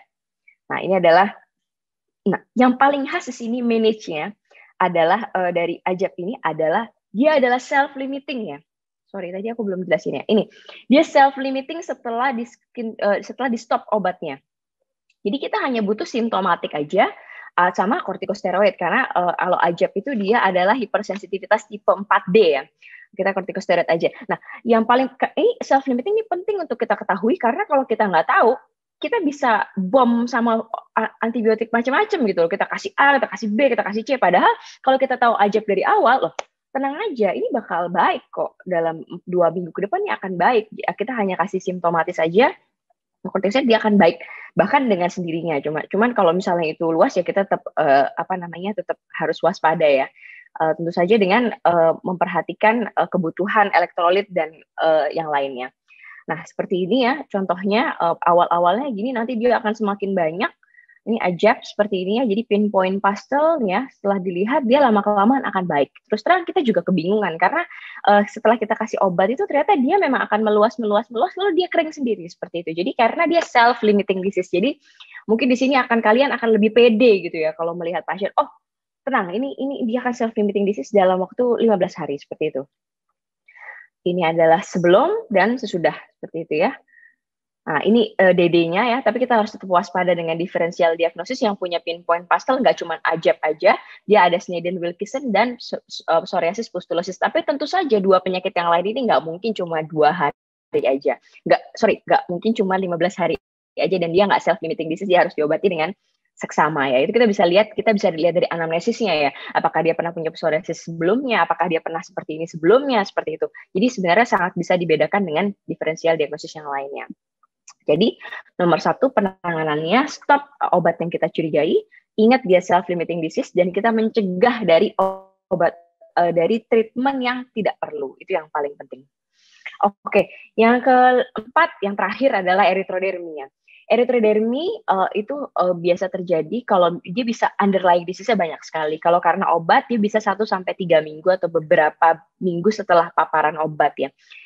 Dia ada demam, lalu ada plak erythematosus di seluruh tubuhnya yang mengenai lebih dari 90% itu ada khasnya erythrodermi. Kalau nggak nyampe 90% erythrodermi ini seperti itu ya. Penyebab underlying-nya banyak sekali. Bila meningkat, kematiannya 5-15%. Nah, ini erythrodermi, nama lainnya exfoliative dermatitis atau Redman syndrome ya. Ini biasanya seluruh tubuh seperti ini kemerahan. Diagnosis spesifik hanya dari pemeriksaan klinis saja. Kemudian kita harus menangani sesuai dengan underlying disease-nya, dan ini sesuatu yang life threatening ya. Kita bisa menemukan 900.000 pada pasien dermatitis, laki lebih banyak, dan kebanyakan pada orang tua malah yang kena ya, jadi di atas 45 tahun dan sebagainya. Apa underlying disease yang paling sering adalah 1 psoriasis ya, 2 drug eruption, lalu kemudian eczema, kemudian keganasan, dan yang lainnya bisa unknown ya, bisa skabies juga bisa, atopic dermatitis juga bisa. Jadi banyak sekali erythrodermi itu. Nah ini ya, ini adalah berbagai macam penyakit yang bisa menyebabkan erythrodermi seperti itu. Patogen jelas hingga sekarang, tapi yang jelas dia perfusi dari kulitnya dia meningkat yang menyebabkan disregulasi dari temperaturnya, jadi dia menggigil, demam, dan sebagainya. Jadi kulitnya kan hilang semua 90%, dia jadi hipotermia, dan bahkan bisa menyebabkan cardiac failure seperti itu. Nah, seperti ini. Erythrodermi yang sebenarnya seperti ini ya, yang gatal yang sedang sampai berat, seperti itu. Muncul kalau obat, dia biasanya munculnya cepat ya, terus hanya dalam 2-6 dia bisa mengelupas seluruh tubuh seperti itu ya. Bisa juga mengenai mata juga. Tentu saja ada demam, nafsu makan yang menurun, increase BMI, hipotermia, limfadenopati, bengkak pada kaki, karena mungkin ada hipoalbumin juga bisa, ginekomasti, terus penurunan berat badan, protein loss, high output cardiac. Biasanya kita periksa semua ya, liver function-nya, kita periksa semuanya, apakah ada multi organ involvement atau tidak. Tentu saja untuk memanage ini harus dirawat inap ya. Kita harus lihat betul-betul underlying disease-nya apa. Kita harus anamnesis baik satu persatu apa yang paling mendekati dari penyakit tersebut, dan kita yang paling penting kita juga nggak perlu kita memberikan obat yang tidak perlu, itu yang paling penting juga. Nah, kalau kami di dokter kulit tentu saja erythrodermi nomor 1 karena kulitnya kelupas 90%, pasti kita memberikan perlindungan kepada kulitnya supaya dia bisa kembali seperti semula. Jadi kita berikan moisturizer sesering mungkin, menahan untuk tidak menggaruk. Jadi kita berikan sedatif antihistamin seperti itu. Biasanya kita berikan emolian yang bersifat oklusif, dan jadi bisa kita campur semuanya ya, terapeutik dan oklusif seperti itu. Terus tentu saja kortikosteroid kecuali psoriasis kita tidak memberikan kortikosteroid ya. Komplikasinya tentu saja bisa infeksi dan ketidakseimbangan semuanya ya. Dan biasanya kembalinya agak gelap seperti itu ya. Prognosisnya tergantung dari underlying disordernya seperti itu. Nah, yang paling prognosisnya itu kalau misalnya karena obat dia bisa sangat cepat kembalinya. Kalau misalnya paling tidak terprediksi kalau misalnya dia idiopatik, kita nggak bisa nebak karena ada 20% erythroderma itu idiopatik. Kita nggak tahu kenapa dia bisa terjadi erythrodermi ya. Dan biasanya bisa fatalnya bisa 18-60% pada orang tua ya, biasanya pada orang tua. Kalau pada anak yang setengah tua biasanya tidak setinggi itu. Nah, take home message-nya pada erythrodermi ini yang paling penting ini adalah diagnostic challenge. Untuk memanage kita harus bisa mendiagnosis terlebih dahulu ya. Jadi dari history dari dermatologicalnya itu kita harus tanyakan baik-baik. Terus habis itu tentu saja kalau misalnya kita bingung kita bisa lakukan biopsi. Nah, apa yang menjadi kesimpulan saya pada hari ini? Kita tahu ya alergi karena obat itu merupakan adverse reaction yang dimediasi oleh sistem imun, bisa disebabkan karena drug dan its metabolite, dan juga bisa karena virus juga tadi beberapa etiologi yang ada. Dan lesi yang bisa muncul itu bisa lambat, bisa tiba-tiba atau lambat gitu ya. Dan hal ini tuh bisa disebabkan oleh constitution factor, HLA type, host factor, underlying disease, dan jumlah dari obatnya. Nah, jadi ini anamnesis juga penting ya. Dan misalnya riwayat alergi obat apa yang kita punya, mungkin anak kita juga bisa. Misalnya kita alergi paracetamol ya. Anak kita juga bisa alergi paracetamol, atau keluarga kita, atau misalnya kakek nenek kita punya alergi, kita juga harus tahu itu. Jadi anamnesis tuh sangat penting di sini. Nah, bagaimana kita tanyakan? Kita tanyakan obat apa saja yang kita konsumsi. Biasanya dia kalau udah pindah-pindah dokter kan obatnya makin banyak ya. Kita harus dengan sabar dan mencatat obat apa saja yang dia konsumsi satu persatu selama mungkin 4 minggu ke belakang ya. Terus apakah dia mengonsumsi jamu-jamuan atau tidak, kita harus tahu ya, walaupun jamu-jamuan sekarang sudah diisi dengan obat-obatan yang kita tidak tahu ya, saking hebatnya ya, mungkin kortikosteroid, mungkin allopurinol, mungkin anti nyeri, NSAID juga mungkin gitu ya. Terus seperti apa rash-nya, tentu saja tadi sudah saya jelaskan sekilas ya, rash-nya seperti apa. Terus habis itu infeksi yang terakhirnya juga apa, medical history-nya, sebelum past history dari alergi obatnya seperti apa, dari family history-nya juga seperti apa. Tentu saja secara garis besar manajemen allergic drug reaction itu stop obat ya, tapi harus pinter ya untuk menentukan obat mana yang membuat alergi. Supportive care management, symptomatic treatment tentu saja, tapi kalau misalnya jangan sampai obat yang support yang simptomatik itu malah membuat alergi, itu juga harus hati-hati. Dan edukasi kepada pasien, Bapak ini alergi allopurinol, jadi Bapak nanti ke depannya setelah ini jangan minum allopurinol lagi supaya tidak terulang kembali. Jadi ataupun apapun nama sama allopurinol. Jadi kita harus punya edukasi kepada pasien itu. Tentu saja, belum sampai situ. Ternyata masalahnya ternyata alergi obat yang berat pada kulit itu kadang-kadang berbeda, jadi tidak kurang khas gitu ya, clinical sign-nya, jadi sangat bervariasi begitu ya. Dan kadang-kadang tidak bisa dibedakan dari apakah ini infeksi atau virus gitu ya, atau berapa obat yang sudah dikonsumsi. Kadang-kadang obatnya kan banyak ya, kayak jangan kan itu, misalnya OAT aja kita bingung ya, obat mana yang kita harus hentikan, atau MDTL, obat mana yang harus kita hentikan, seperti itu ya. Terus kadang-kadang erupsi juga muncul setelah antibiotiknya selesai diminum. Nah, itu juga kesulitan buat kita ya. Terus atau dia alergi terhadap obat yang jarang membuat, yang bahkan dia yang low risk gitu ya. Jadi kita salah menentukan obat apa yang dia alergi seperti itu, atau menggunakan traditional medicine itu kita juga agak kesulitan. Nah, yang paling penting juga jangan lupa setelah kita sudah mengobati pasien itu dengan baik, kita harus bisa mengidentifikasi sampai selesai sebenarnya dia alergi sama apa sih gitu ya. Kalau tipe 4 ini biasanya lebih ke drug patch test seperti itu ya. Kalau misalnya tipe 1 tadi itu prick test yang anafilaksis yang Dr. Henny sudah jelaskan sebelumnya, bisa drug lymphocyte stimulation test dan re-challenge test. Tapi kalau untuk severe kita nggak bisa oral provocation ya, karena itu sangat buruk. Tapi sebenarnya kalau alergi ringan kita bisa lakukan re-challenge test. Terima kasih, semoga bermanfaat. Saya kembalikan kepada moderator. Ya, terima kasih Dr. Marina atas penjelasannya. Terima kasih juga Dr. Henny tadi atas penjelasannya. Untuk selanjutnya kita langsung masuk ke sesi tanya jawab ya Dok. Ini ada beberapa peserta yang sudah bertanya. Oke. Pertanyaan pertama dari Adi Dharma Himawan. Izin bertanya mengenai pemberian kortikosteroid dalam alergi dokter. Untuk pemilihan kortikosteroid apakah bebas pemilihannya? Apakah ada ketentuan khusus kapan memilih Dexa, kapan memilih metilprednisolon? Apakah ada perbedaan mendasar pada dua kortikosteroid tersebut? Bagaimana pendosisan dan jalur obatnya, IV atau boleh per oral? Silakan Dok. Mungkin Dr. Henny dulu yang menjawab atau Dr. Jangan dong, jangan.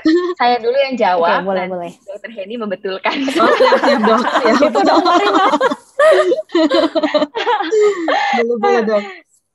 Jadi kalau menurut saya deh, jangan menurut dokter kulit ya. Kalau misalnya kan ada adrenal, kita kalau misalnya memilih kortikosteroid itu kan berdasarkan efek sampingnya ya, kayak onset seberapa cepat dia bekerja, terus apakah dia akan mensupresi adrenal atau tidak, efek samping seperti itu ya. Kalau kita tahu, kalau kita tadi kan yang ditanya dua ya, Dexa sama metil ya. Kalau misalnya Dexa dia tuh onsetnya cepat ya, kita butuh action yang cepat. Kalau metil itu ya lebih cepatan Dexa gitu ya. Terus habis itu kalau supresi adrenalnya, kalau Dexa dia lebih menekan, kalau metil dia tidak seberapa. Jadi kalau saya ya, kalau misalnya kita kira-kira kita bakal pakai obat ini cepat nih, suatu penyakit yang akut gitu ya, saya akan memilih Dexa seperti itu. Kita memilih Dexa, tentu saja dosisnya sesuai dengan tingkat keparahannya ya. Kalau misalnya tingkat keparahan kita butuh cepat, pasti kita pilih IV ya, bukan oral, bukan per oral ya. Kalau misalnya kita lihat, oh ini DRESS nih, tadi kan saya bilang ya, DRESS ini prolonged clinical symptom, ini bakal tapering off-nya lama, oh kita bakal pakai ini sampai sebulan 2 bulan nih, kortikosteroidnya nih, oh jadi kita harus pakai yang jangan terlalu mensupresi adrenal, jadi kita pakai yang metilprednisolon, itu menurut kita sih seperti itu. Terus juga tergantung pemberian obatnya juga sih, pagi siang malam itu kalau soal supresi adrenal itu ada pengaruhnya. Tapi jadi kalau pertanyaannya itu jawaban saya sih. Jadi kapan kita pilih Dexa, kapan kita pilih metil seperti itu. Gimana Dr. Henny? Oke, saya setuju sih Dok. Jadi kalau menurut saya memang kita harus mikirin soal supresi adrenalnya kayak gimana. Jadi kita harus mikir kalau memang Dexa itu nggak bisa jangka panjang karena kan dia poten banget ya, Terus dia long action kerjanya itu juga panjang. Jadi Dexa itu bisa kerja itu sampai 24 jam. Kalau metil itu termasuk yang intermediate. Jadi dia bakal istilahnya waktu paruhnya itu habis di sekitar 8 sampai 12. Jadi kan kita tahu ada yang short acting, ada yang long, ada yang intermediate. Nah, kalau Dexa itu masuk yang long, kalau yang metil tuh masuk yang intermediate. Jadi kalau memang pilih ya, memang tergantung kasus, makanya kita sebut kedokteran tuh artnya di situ. Jadi nggak bisa jadi patokan mau Dexa, mau MP kayak gitu. Mau pakai Dexa boleh, tapi ya harus nggak boleh panjang, nggak boleh lama-lama. Terus harus mulai di tapering off. Masuk MP pun juga setelah pemakaian lama harus tapering off. Nanti nuruninnya juga harus pelan-pelan. Cara nuruninnya juga malam hari dulu, nanti baru siang, baru pagi. Jadi jangan sembarangan gitu. Jadi ada artnya ya di situ gitu. Terus tadi pertanyaannya perbedaan mendasar ya tadi ya dari actionnya dia, terus onset, terus ya supresi ke adrenalnya itu memang lebih kuatan si Dexa kayak gitu. Jalur obat kalau seandainya kayak model dia masih bisa per oral, biasanya kalau masih poli ya kita pasti akan kasih per oral. Tapi kalau rawat inap ya pasti kita akan sarankan lebih baik kalau mau cepet ya pakai IV ya kayak gitu. Tergantung juga gitu. Jadi nggak ada patokan khususnya seperti apa sih kalau menurut saya. Ya begitulah. Ya, oke. Selanjutnya nih dok, pertanyaan dari Dr. Muhammad Rehan. Pertanyaan pertama, apakah semua penyakit dengan eosinofilia atau eosinophilic disorder merupakan reaksi hipersensitivitas tipe 1? Kemudian pertanyaan kedua, apakah insect bite bisa menjadi reaksi anafilaksis? Jika iya, apakah perlu profilaksis untuk mencegah terjadi anafilaksis atau perlu observasi ketat pada pasien dengan insect bite ya dok? Ini siapa dulu yang jawab nih? Saya sih, sebentar. Ini kayaknya dokter deh. Lebih Ya, dokter Heni deh. Oke, jadi gini, eosinofil itu bukan khasnya hipersensitivitas tipe 1. Hipersensitivitas tipe 1 kan disebutnya IgE mediated ya. Jadi IgE, jangan menyamakan immunoglobulin E dengan eosinofil. Jadi berbeda. Eosinofilia itu bisa banyak. Ada penyakit yang namanya hipereosinofilia, ada yang namanya idiopatik hipereosinofilia. Jadi itu pun kelainan darah pun juga bisa. Jadi bukan termasuk reaksi hipersensitivitas tipe 1, tetapi pada hipersensitif tipe 1 eosinofil juga bisa meningkat kayak gitu. Jadi nggak bisa dibolak-balik ya. Terus yang kedua, apakah insect bite merupakan anafilaksis?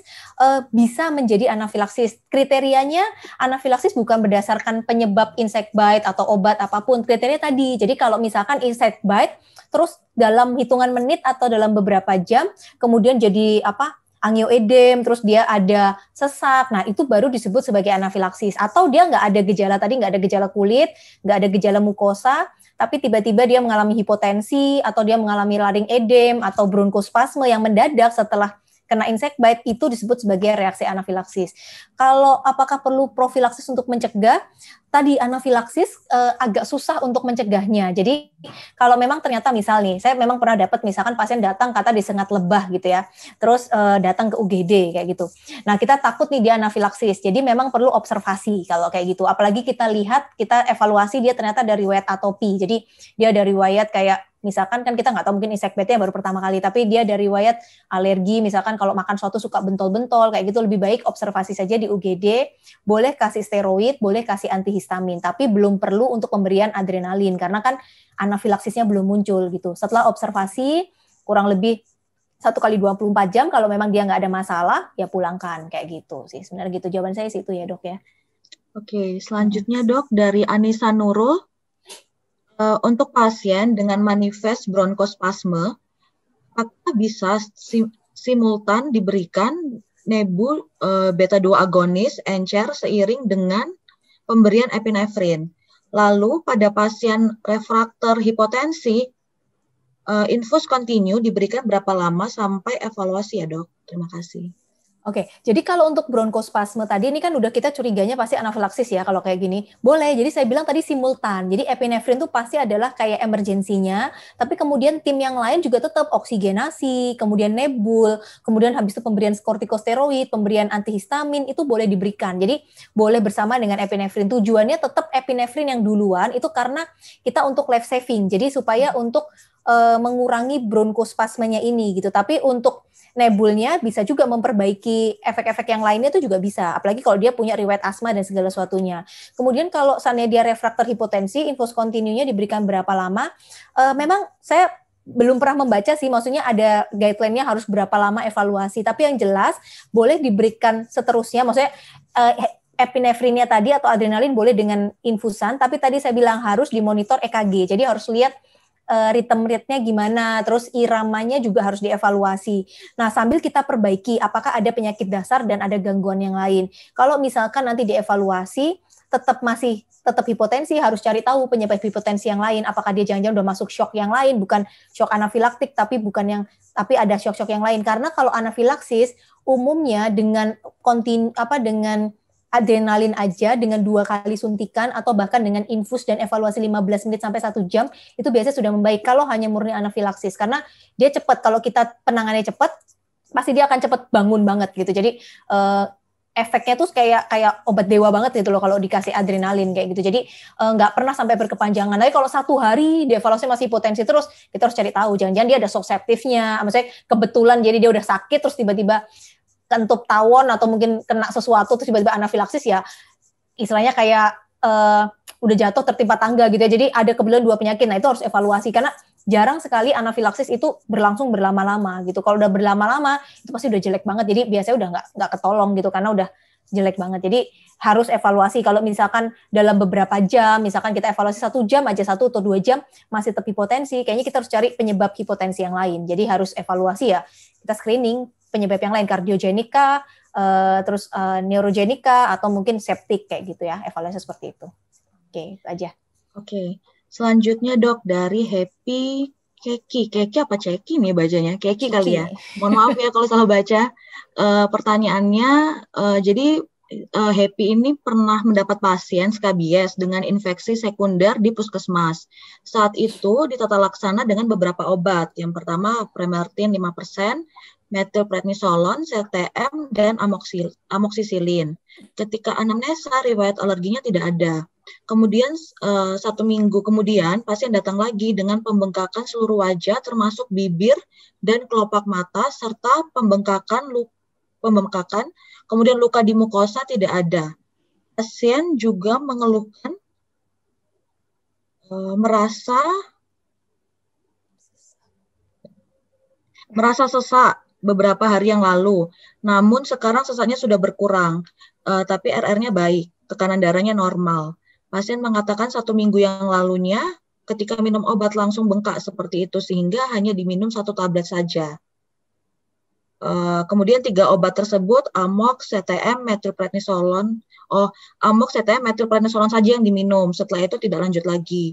Sekiranya jika menemukan pasien seperti ini yang sebaiknya ditata laksana seperti anafilaksis atau bagaimana ya Dok untuk mengurangi bengkak-bengkak pada kasus-kasus seperti itu, sebaiknya diberikan apa ya Dok? Apakah metilprednisolon dan CTM boleh saya berikan lagi? Sementara saya juga bingung pasien tersebut alergi pada obat yang mana, sebab sempat diberikan metil dan CTM juga. Dan apakah boleh saya berikan furosemid ya Dok untuk mengurangi bengkak-bengkak dan sesaknya? Terima kasih sebelumnya. Wah, panjang ya Dok. Seperti curhat ini. Silakan Dok. Ini kayaknya kalau bagaimana cara penanganan anafilaksis lebih ke Dokter Hendy kali ya untuk bagaimana cara penanganan anafilaksis. Tapi kalau misalnya saya penanganan selain anafilaksisnya, selain anafilaksisnya saya pasti saya akan menganamnesis untuk menanyakan 3 obat tersebut ya. Pasti saya akan menanyakan dia kan sudah dewasa ya. Apakah pernah ada riwayat minum amoksisilin sebelumnya? Apakah pernah dari obat, kalau dia sering ke puskesmas kan obat-obatnya kan itu obat-obat puskesmas terus nih. Nah ini selama ini sebenarnya minum amoksisilin apakah baru pertama kali? Apakah CTM baru pertama kali? Metilprednisolon apakah baru pertama kali? Kan bisa kita lihat ya. Kalau misalnya dari beberapa tahun yang lalu dia pernah obat minum itu tidak ada apa-apa, jangan-jangan ini anafilaksis bisa karena penyebab yang lain, karena anafilaksis kan macam-macam dari makanan, dan sebagainya. Kalau menurut saya sih seperti itu ya. Itu kalau misalnya, jadi saya nggak bisa bilang ya apakah metilprednisolon dan CTM bisa diberikan lagi atau tidak, itu tergantung dari jawaban si pasien. Apakah dia pernah minum CTM sebelumnya, sering, apakah dia sudah pernah minum metilprednisolon sebelumnya, atau amoksisilin baru yang pertama kali.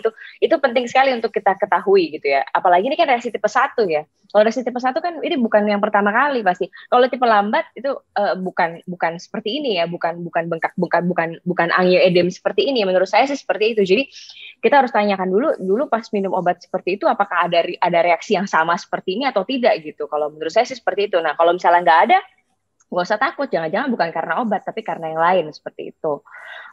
Terus habis itu sih jawaban saya. Kalau furosemid tentu saja enggak ya kalau menurut saya sih. Monggo kalau misalnya dokter dokter Hendy bisa menjawab. Kalau saya sih skabiesnya pasti permetrinnya lanjutin. Permetrin nggak ada kemungkinan bikin alerginya dok dalam kasus itu? Permetrin itu kan itu dok, apa namanya, dioles ya, dioles ke seluruh tubuh mungkin ya. Nggak ya? Mungkin aja sih dok. Oh, bisa juga. Mungkin aja sih. Kenapa enggak? Mungkin aja. Tapi saya juga ini nggak ada. Saya harus analisis lebih detail lagi sih terhadap pengolesannya itu ya. Karena jarang sih. Kalau misalnya iya mungkin itu yang pertama kali ya namanya muncul permetrin itu menjadi anafilaksis. Diolesin kan juga cuma sekali ya dok? Ya diolesinnya satu kali. Ya kalau anafilaksis satu kali aja juga bisa sih sebenarnya. Tapi ya kita harus analisis lebih detail lagi. Oke, jadi kalau saya ini tadi kan dia nanya ya, ini di terapi anafilaksis atau enggak. Nah sekarang kita lihat dari kriterianya, dia jelas ada manifestasi kulit nih, ada bibir sama mukosanya, bibir sama kelopak matanya ada bengkak, tapi nggak ada. Terus sesak beberapa hari yang lalu, tapi sekarang sesaknya sudah berkurang. Nah ini agak aneh nih, maksudnya karena kalau cuma kulit aja, dia harus tadi ada keluhan tambahan, jadi dia harus ada gangguan pernafasannya, terus kemudian harus ada GI tract-nya juga harus terganggu, terus juga atau kalau enggak dia juga ada keluhan yang lain lagi, yang apa tadi namanya obstruksinya, jadi ada keluhan kayak kardiovaskulernya, terus kemudian tensinya agak turun, terus kemudian juga yang GI tract-nya. Nah, cuman mungkin ini sesaknya ya, cuman agak aneh kalau seandainya sesaknya beberapa hari yang lalu, apakah ini dalam beberapa jam setelah minum obatnya. Karena kan tadi prinsipnya tipe 1 itu harus dalam beberapa menit sampai beberapa jam. Nah, kalau tiba-tiba dia bengkak-bengkaknya muncul tapi sesaknya terus tiba-tiba baru 5 hari sebelumnya, nah agak aneh juga gitu. Maksudnya apakah ini benar anafilaksis atau enggak? Terus apalagi ketika datang sudah enggak sesak, cuma tinggal bengkak-bengkak. Kalau seperti ini cukup dengan atasi antihistamin sih kalau menurut saya. Jadi enggak perlu sampai adrenalin dan segala sesuatunya. Karena prinsipnya pemberian adrenalin kan kita untuk life saving, untuk bronkospasma atau laryngeal edem atau kayak tensinya yang rendah kayak gitu. Jadi kalau dia vital sign udah bagus, terus nggak ada sesak, nggak ada wheezing, nggak ada apapun, ya berarti tinggal atasi bengkak-bengkaknya itu, boleh diberikan antihistamin. Kalau memang ternyata lama, ini udah prosesnya lama, boleh steroid untuk beberapa hari kalau menurut saya kayak gitu. Oke. Pertanyaan selanjutnya dok, dari Artaria Nuraini.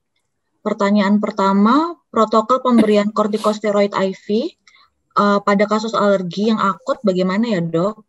Kemudian pertanyaan kedua, pada urtikaria kronis, bagaimana manajemennya? Pertanyaan ketiga, pada psoriasis, apa saja risiko untuk menjadi erythroderma ya dok? Terima kasih. Oke, pemberian IV pada kasus alergi yang akut bagaimana ya? IV, kalau misalnya IV kan berarti kita berharap dia mendapatkan sesuatu yang antara berat sekali, severe, atau yang memang akut yang kita butuh hasil yang cepat, yang kayak misalnya sesak dan sebagainya seperti itu. Itu kalau kami sih memberikan IV jika alergi itu dia severe, yang sangat berat, gitu ya, atau yang memang dia salah satu tipe 1, biasanya kami bisa memberikan kortikosteroid hanya di poli seperti itu. Jadi kita kasih kortikosteroid dan antihistamin jadikan satu, kita berikan seperti itu. Tapi bukan IV, itu IM ya berarti ya, kalau IV. Tapi kalau jarang sih kita memberikan IV ya, biasanya cuma severe alergi aja, yang berat-berat aja yang kita kasih. Kalau urtikaria kronis, urtikaria kronis itu bisa bikin satu kuliah sendiri nih jawabannya ya. Jadi kalau urtikaria kronis itu kan kita harus tahu ya, dia sudah berapa lama dia muncul, terus biasanya muncul karena apa? Apakah dia dalam lebih dari 48 jam dia tidak, kan urtikaria kan dia hilang, timbul sendiri terus hilang sendiri ya. Ada beberapa yang dia bertahan gitu, bidurannya tuh sampai beberapa hari dia tuh tetap aja nggak muncul itu. Nah, kita kita harus lihat dulu apakah ada underlying disease-nya. Misalnya ada infeksi yang mendasari seperti itu, seperti kalau kami ada keputihan atau ada sakit gigi atau ada penyakit infeksi cacing. Kalau saya sih biasanya kami berikan yang paling kita tembak di awal, pertama kali datang kita kasih obat cacing sambil kita berikan antihistamin dari dari yang non sedatif ya, non sedatif kita berikan seperti itu. Kita bisa sampai 4 kali. Kita harus coba try and error dosisnya gitu ya, sesuai dia sampai tidak bergejala seperti itu. Tapi yang paling penting kita harus edukasi kepada pasien, selain menghilangkan underlying disease, kita harus tahu apa yang menyebabkan urtikarianya itu kumat, karena triggernya harus kita temukan seperti itu. Sambil mengobati infeksi yang underlying disease seperti itu. Jadi urtikaria kronis nggak sesimpel itu sih jawabannya, sebenarnya cukup panjang. Nah, psoriasis apa saja resiko yang menjadi erythrodermy? Psoriasis itu bisa seluruh tubuh ya, kan tadi ya patogenesisnya masih unclear ya. Jadi sebenarnya saya tidak bisa menjelaskan resikonya, tapi ada beberapa pengalaman ya, psoriasis itu dengan konsumsi kortikosteroid itu bisa merangsang terjadinya erythrodermy. Kenapa bisa saya juga tidak bisa menjelaskan secara detail ya, tapi that's why kenapa kita tidak pernah kita hati-hati sekali dalam memberikan kortikosteroid ke psoriasis. Karena itu bisa dikatakan bisa merangsang erythrodermy seperti itu. Tapi kalau apa saja risikonya masih unclear ya. Bagaimana atopic dermatitis bisa jadi erythrodermy juga nggak ada ya. Bagaimana itu tidak ada. Ya, mungkin itu jawaban saya sih. Oke, selanjutnya Dok dari Adi Dharma Himawan. Oh, ini pertanyaan tambahan dari Adi Dharma Himawan. Definisi penggunaan kortikosteroid lama yang membutuhkan tapering off itu berapa hari, minggu, atau bulan ya Dok? Saya pernah tahu, saya dari literatur itu biasanya kalau kita ngasih lebih dari 2 minggu ya, karena di 2 minggu itu mulai ada perubahan adrenal supresinya itu mulai terjadi. Bukan cuma adrenal supresi, tapi juga kayak gangguan misalkan kayak ke osteoporosisnya, ke tulang, terus juga resiko untuk nanti ke diabetes, itu tuh sudah mulai timbul dari penelitian-penelitian. Jadi biasanya tuh rata-rata 2 mingguan. Jadi kalau misalkan kita udah kasih kurang lebih 2 minggu, biasanya harus mulai di tapering off setelah itu. Jadi ini, tapi kalau misalkan kurang, rata-rata biasanya kalau cuma pemakaian seminggu atau biasanya 5 hari lah, kayak gitu, itu biasanya boleh dihentikan secara langsung, biasanya rata-rata boleh gitu. Tapi kalau udah dikasih 2 mingguan, udah kita kasih suntik atau kita kasih oral terus-terusan, itu resiko nanti ke diabetes, terus ke osteoporosisnya tuh lumayan cukup mulai muncul lah. Nanti beberapa, kalau kita stop mendadak, pasti nanti keluhan itu mulai muncul gitu. Tapi memang nggak ada guideline ya, nggak ada guideline lanjut, tapi berdasarkan beberapa penelitian yang ada, munculnya gejala itu baru mulai muncul 2 mingguan, kayak gitu. Jadi biasanya kita 2 mingguan itu kita udah anggap udah lama lah, harus di tapering ya. Oke, makasih Dr. Heni. Selanjutnya ini pertanyaan spesial buat Dr. Marina nih Dok, dari Anissa Nurul.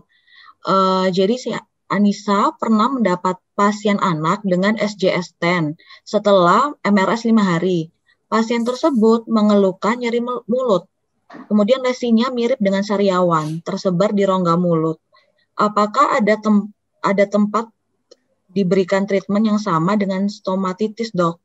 Ataukah ada obat khusus untuk lesi oral akibat SJS atau TEN? Karena saat itu asupan makanannya menurun sehingga OT ini pasien orang tua meminta obat tambahan. Terima kasih Dok. Oke, kalau SJS10 itu kan memang ada lesi pada mukosanya tersebut ya. Jadi ini menurut yang mirip sariawan itu menurut saya itu salah satu bagian dari SJS dan TEN seperti itu. Kalau terapi dengan stomatitis kan kita berikan itu ya kortikosteroid kayak kenalog-in ora base gitu ya. Sangat boleh kenalog-in ora base kita bisa berikan atau jadi berupa kortikosteroid seperti itu. Dan sebenarnya kalau SJS10 memang kita juga bisa berikan antibiotik oles dan juga campuran dengan kortikosteroid, kan juga bisa antibiotik dengan kortikosteroid kita gabungkan, kita oleskan pada area luka itu boleh. Jadi kalau obat khusus untuk lesi oral, jadi pasti gini, kalau memang ada krusta hemorrhagic, kita lakukan kompres dulu dengan NaCl dengan harapan krustanya itu akan melunak sehingga pada saat kita mengoleskan obat itu dia tidak terhalang oleh krusta tersebut. Jadi kalau ada lesi pada oral seperti itu. Jadi kalau pada di rongga mulut kita kasih kenalog-in ora base atau sejenisnya pun sangat boleh. Kalau asupan makanan menurun pasti ya. Jadi pasti kita akan memberikan obat yang itu pasti saya konsultasikan kepada nutrisi khusus, apalagi kalau anak-anak ya, untuk memberikan asupan yang lembut seperti itu, seperti susu atau yang lembut-lembut yang dia bisa konsumsi dengan baik seperti itu. Oke, pertanyaan selanjutnya ini, dari Dokter Ninggar nih dok, bertanya. Pernah nggak ketemu kasus alergi terhadap obat anti alergi, yaitu antihistamin atau kortikosteroid? Jika pernah, bagaimana penanganannya? Dokter Heni pernah mungkin dok?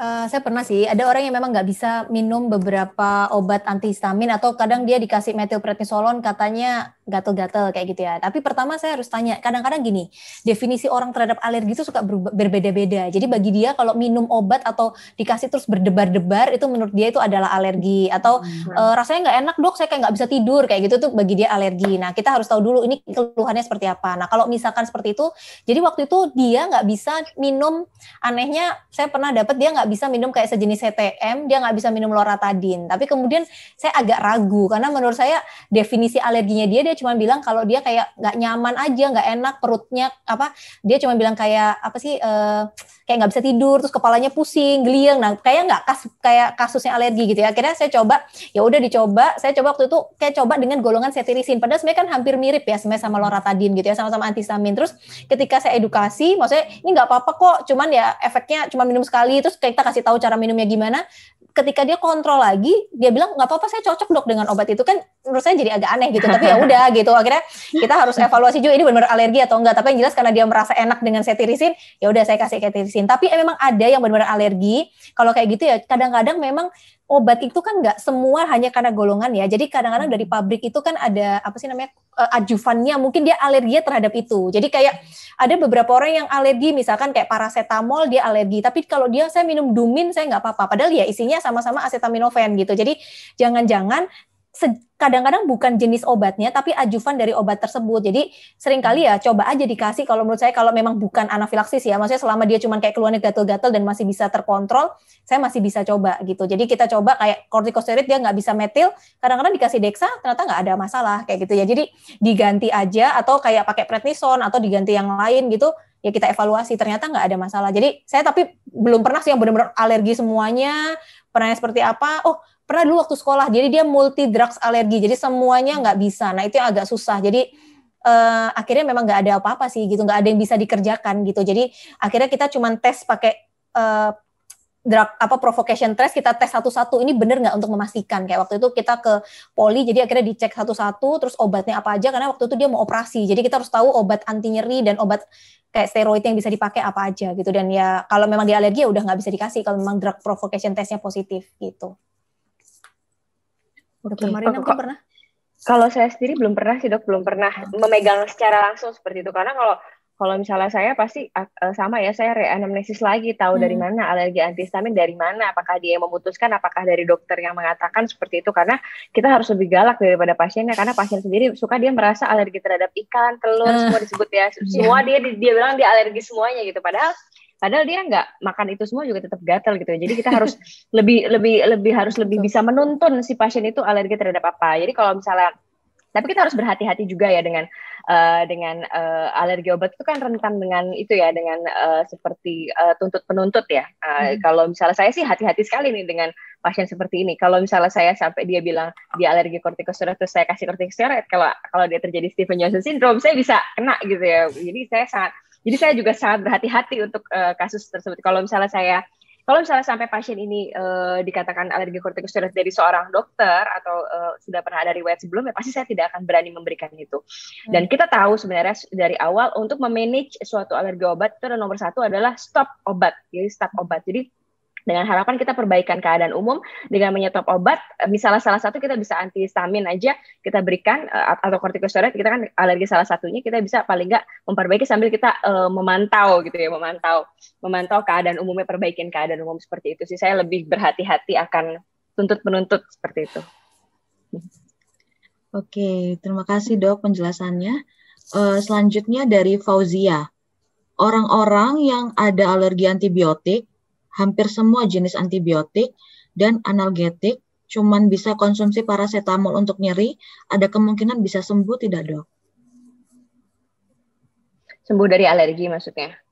Iya, kalau saya sih pasti akan tanya, saya akan reanamnesis ulang siapa yang bilang alergi, siapa yang dia bilang alergi, siapa yang bilang analgetik ya.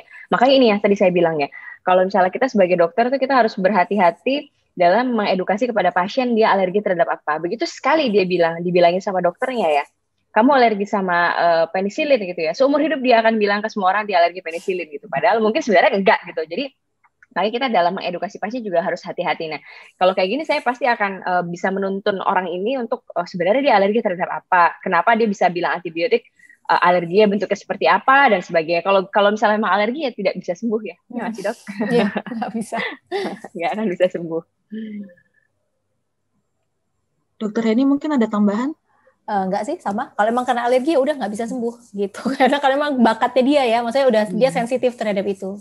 Cuman kan ada yang namanya, cuman kalau obat agak susah ya. Cuman ada yang namanya desensitisasi kan. Kita bisa coba gitu. Kita mungkin bisa dengan dosis yang lebih kecil kayak gitu. Cuman ya itu harus diuji dulu. Ada yang namanya desensitisasi. Jadi kita tes juga gitu. Jadi kita tes dengan dosis yang kecil seperti apa. Sama kayak misalkan pasien TBC, dengan dia minum rifampicin atau INH, dia gatel-gatel. Tapi kan kita kalau stop, tapi kan kita tetap perlu obat itu. Kadang kita juga desensitisasi dari dosis kecil gitu. Kalau dia tetap alergi ya udah nggak bisa. Karena kita kan ada dosis yang istilahnya mungkin dia dose dependent. Jadi kalau dosis gitu dia baru muncul reaksinya seperti itu. Jadi kadang-kadang bisa dievaluasi seperti itu juga. Tapi ya itu harus dites dulu. Nggak bisa sembarangan terus dia nyoba-nyoba sendiri gitu ya.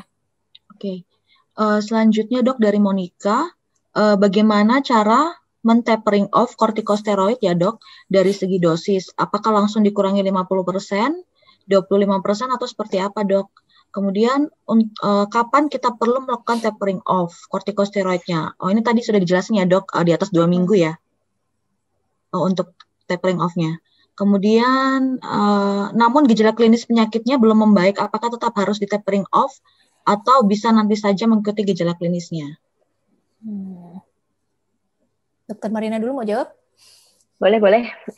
Jadi gini ya dok ya, kita memberikan kortikosteroid itu kan ada berdasarkan dosis terapeutical atau dosis tapering off. Kalau menurut saya seperti itu ya.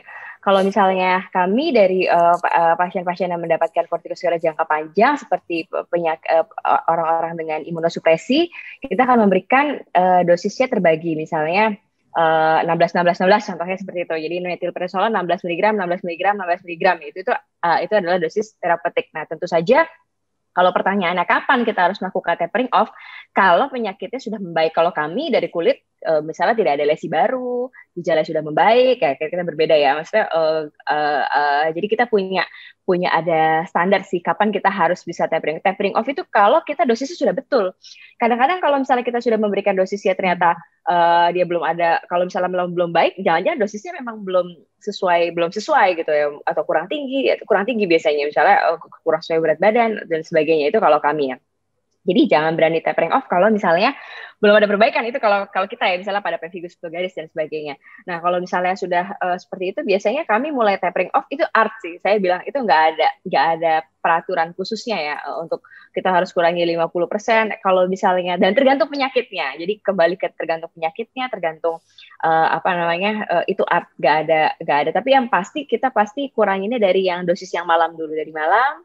Terus dari kalau misalnya sudah stabil, kita jadi single morning dose. Jadi kita pindah ke single morning dose supaya tidak ada supresi adrenal itu kan, karena memang sisa kortikosteroid yang diproduksi oleh tubuh secara natural itu kan malam kan paling habis ya. Pagi itu kan paling banyak. Jadi kalau malam tuh itu yang paling bikin ketagihan ya. Kalau misalnya malamnya dikasih terus, itu menurut saya. Coba mungkin dokter Heni jawabannya gimana? Oke, jadi kalau saya sih sama sih dengan dokter Marina, saya setuju. Jadi kan memang tergantung ya. Jadi gini, patokan 2 minggu itu bukan berarti patokan 2 minggu itu langsung di tapering off, bukan seperti itu. Jadi benar-benar gejala klinis. Jadi kayak misalkan saya kasus pasien-pasien pada sindroma nefrotik yang pakai metilprednisolon, itu bisa penggunaan steroidnya kadang-kadang bisa sampai 4 mingguan gitu. Tapi nanti sambil kita lihat klinisnya gimana, proteinurinya gimana gitu. Jadi ya apapun ya, maksudnya untuk pasien-pasien terapi-terapi yang lain kayak rheumatoid atau lupus kayak gitu, kita bisa kasih itu bisa sampai 1 bulanan. Nanti kalau emang gejalanya udah membaik, misalkan inflamasinya udah turun, baru kita akan turunkan pelan-pelan. Dan saya setuju, jadi memang kita harus turunkan dari dosis malam biasanya. Kenapa? Karena adrenal kita itu bekerja itu dia akan peaknya itu adalah ketika malam hari dia mulai naik supaya nanti menghasilkan produksi yang paling tinggi di sesaat sebelum kita bangun tidur. Jadi biasanya jam 4 pagi, jam 5 pagi itu waktunya adrenal kita tinggi. Jadi kalau kita kasih pada saat itu, ya nggak ada masalah. Misalkan tinggi, karena dia udah tinggi ya kita kasih obat nggak apa-apa. Tapi kenapa kita harus stop malam? Karena pada dia siang itu turun banget. Nah kalau kita kasihnya malam itu kan dia lagi mau produksi supaya paginya itu nanti tinggi. Jadi kalau kita kasih pada malam, dia akan ngerasa loh kok udah tinggi ya kadar hormon saya, tubuh kan bisa membaca nih seperti itu. Jadi dia akan aku malas bikin karena udah tinggi, ternyata itu karena obat gitu. Jadi makanya lebih baik stopnya malam, nanti pelan-pelan siang atau pelan-pelan pagi. Nah untuk menurunkannya memang sampai sekarang nggak ada guideline-nya, tapi biasanya kita turunkan kalau habis malam, terus siangnya di stop, terus baru paginya. Atau ada beberapa orang yang memang dari awal seneng single dose jadi pagi hari, langsung diturunkan aja pelan-pelan bisa 50%. Jadi misalkan dari anggaplah metilprednisolon yang dikasih misalkan 48 mg pagi gitu ya, jadi dia langsung 3 tablet pagi hari. Jadi terus beberapa hari lagi kemudian 5 hari diturunkan jadi 2 tablet kayak gitu. Jadi ya itu seninya gitu sambil ngelihat klinis. Jadi pasti harus dievaluasi juga klinisnya. Kalau tiba-tiba dia kumat lagi, ya ada kemungkinan kita kan harus kasih lagi gitu kan. Tapi sambil dievaluasi. Kalau udah mulai 2 minggu, nah itu saran saya evaluasi gula darahnya gimana. Terus evaluasi juga kayak karena dia ada resiko osteoporosis, mulai obat vitamin D, kalsium harus mulai masuk supaya untuk mencegah. Jadi harus mulai ada obat-obatan penambah supaya untuk mengurangi efek sampingnya kalau memang masih belum bisa di tapering off, seperti itu sih. Oke, terima kasih Dok atas penjelasannya. Teman-teman masih ada yang mau bertanya? Apa sudah dirasa cukup? Mungkin sudah paham semua nih kayaknya Dok, soalnya sudah habis pertanyaannya. Ya, syukur-syukur. Oke. Mungkin dari Dokter Marina atau Dokter Heni ada yang mau ditambahkan? Sudah sih, kalau saya cukup. Saya juga cukup sih. Oke, baik kalau gitu. Kalau gitu saya akhiri aja tenteran online kita pada malam hari ini. Terima kasih Dokter Marina, Dokter Heni atas waktu dan ilmunya. Sama-sama. Semoga bermanfaat. Ya, semoga bermanfaat. Amin. Okay, Pasti bermanfaat Dok. Terima kasih sekali lagi ya Dok. Thank you. Sama-sama, sampai jumpa. Sampai jumpa di tenteran online selanjutnya. Oke, sampai jumpa juga. Makasih Mbak Ninggar. Oke. Bye. Bye Dok. Bye-bye. Oke, teman-teman internadik sekalian, terima kasih yang sudah join di tenteran online pada malam hari ini. Jangan lupa ya teman-teman, kita ada tenteran online selanjutnya bersama Dr. Ninggar. Untuk waktunya, kemudian cara pendaftarannya bisa langsung cek ke Instagram kita. Sekali lagi terima kasih yang udah join. Mohon maaf apabila tadi ada kesalahan, baik yang disengaja maupun tidak disengaja. Sampai jumpa di tenteran online selanjutnya ya. Selamat malam semua. Bye.